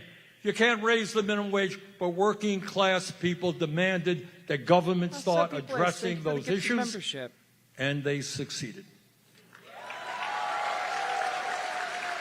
So I tell you all of those things and more. I mean, we can recall 1941, the United States was attacked at Pearl Harbor. People said, my God, the country was unprepared at the time. Gonna have to fight a war in the East, fight Hitler in Europe. How the hell are we gonna do that? In 2 or 3 years, that war was essentially won because the American people said, we're not going to allow fascism to take over the world.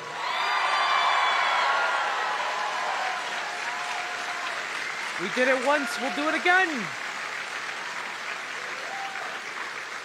So here we are today in another pivotal moment in American history. And I say to you with confidence, with experience, with some knowledge on this issue, we can defeat them. I know how much money they have. I know their ownership of the media. I know that they can buy and sell politicians. I know all of that. But this I also know, that when we stand together and not let them divide us up by the color of our skin or where we were born or our sexual orientation or our religion,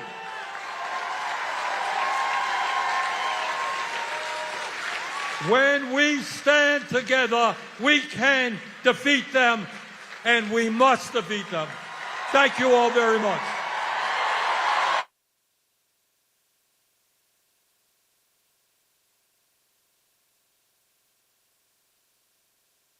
What a goddamn legend. What a goddamn legend.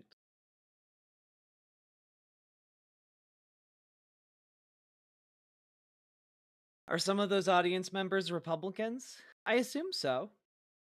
It wasn't a Democratic event. It was just Bernie Sanders speaking. Where does he get his energy? From the labor movement. I think that that's probably where I'm going to end stream tonight, folks. Because today's been really rough. But that made me feel pretty good. We definitely lost a battle today. But that does not mean we have lost the war. And we will fight again tomorrow. And one day, all of us together, side by side, we will win.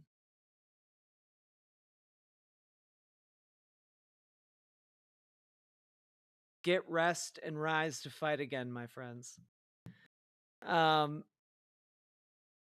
With that, if you've been enjoying the show, hit that follow button on Twitch, hit that subscribe button on YouTube, like the YouTube stream, and consider dropping those subs, donos, memberships, super chats, etc. We won a battle today. They fucked up. I mean, it's true. I think it's. Let me put it this way. I think it's possible we won a battle today. We'll see what happens, but I I do think that this is probably going to be remembered as a turning point, if not in policy, certainly in public perception. These tax cuts are not popular, and anyone associated with them is going to be dragged down into the political depths to rot with the fishes. So, best of luck to the Republicans trying to spin this to their districts, because they're going to get eaten alive. Oof. With that,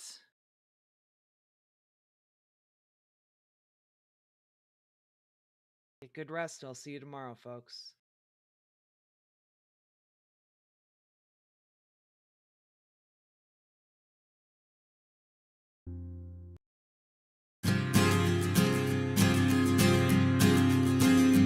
In a pleasant wooded valley lived a huntsman tall and able. He relied on skill and cunning for the food upon his table. He would walk the forest shadows with his little son in tow, teaching him the archer's art and all that he should know. Keep your eye clear and keen like a falcon on the wing. Keep your heart strong and steady like your hand upon the string. Never bow to a tyrant while your people are laid low, for the highest head may fall to the man who wields a bow. In the valley there was freedom, and a man was left to living. But as year gave way to year, the ruling men grew less forgiving. On a day as black as death, a governor to rule them came, turning landsmen into slaves, and Gessler was his name. In the center of the village, Gessler set a lofty pillar, and he ordered every subject, be he serf or be he miller, to do homage to the hat that Gessler placed atop the pole, or to forfeit to the crown his life, if not his soul. But the huntsman William Tell came into town the morning after. William heard of Gessler's order and could only roar with laughter. Honest men should hold a rank above a petty autocrat. I would never bow to him, I'll not bow to his hat. Keep your eye clear and keen like a falcon on the wing. Keep your heart strong and steady like your hand upon the string. Never bow to a tyrant while your people are laid low, for the highest head may fall to the man who wields a bow. Gessler's soldiers seized the huntsman and his little son for treason, but the people of the village cried for mercy and for reason. Gessler stays the execution, but a cruel test contrives.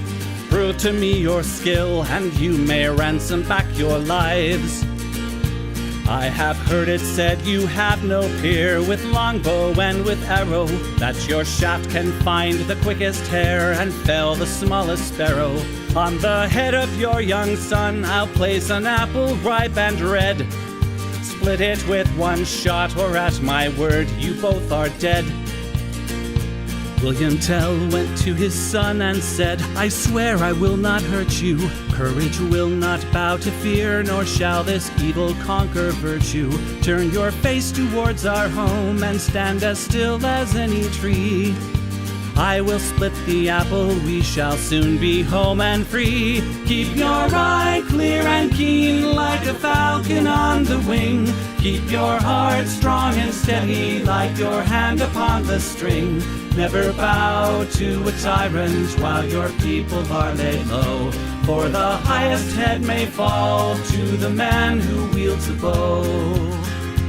Every tongue was still and silent as the archer paced the distance. Gessler's soldiers lined the square, and there was no hope of resistance. William knocked a single arrow, put his shoulders back and drew. Then the arrow sang and split the apple clean in two.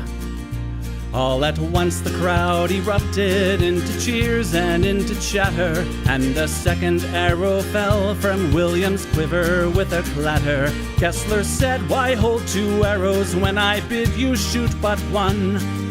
That one would have found your heart if I had shot my son." "Take the archer now and hang him," Gessler to his men was crying. But before the soldiers moved, the archer and his son were flying. From the shelter of the wood, the hunter loosed a final dart. Gessler died with William's arrow buried in his heart. Keep your eye clear and keen like a falcon on the wing. Keep your heart strong and steady like your hand upon the string.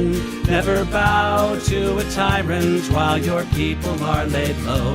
For the highest head may fall to the man who wields a bow. Keep your eye clear and keen like a falcon on the wing. Keep your heart strong and steady like your hand upon the string.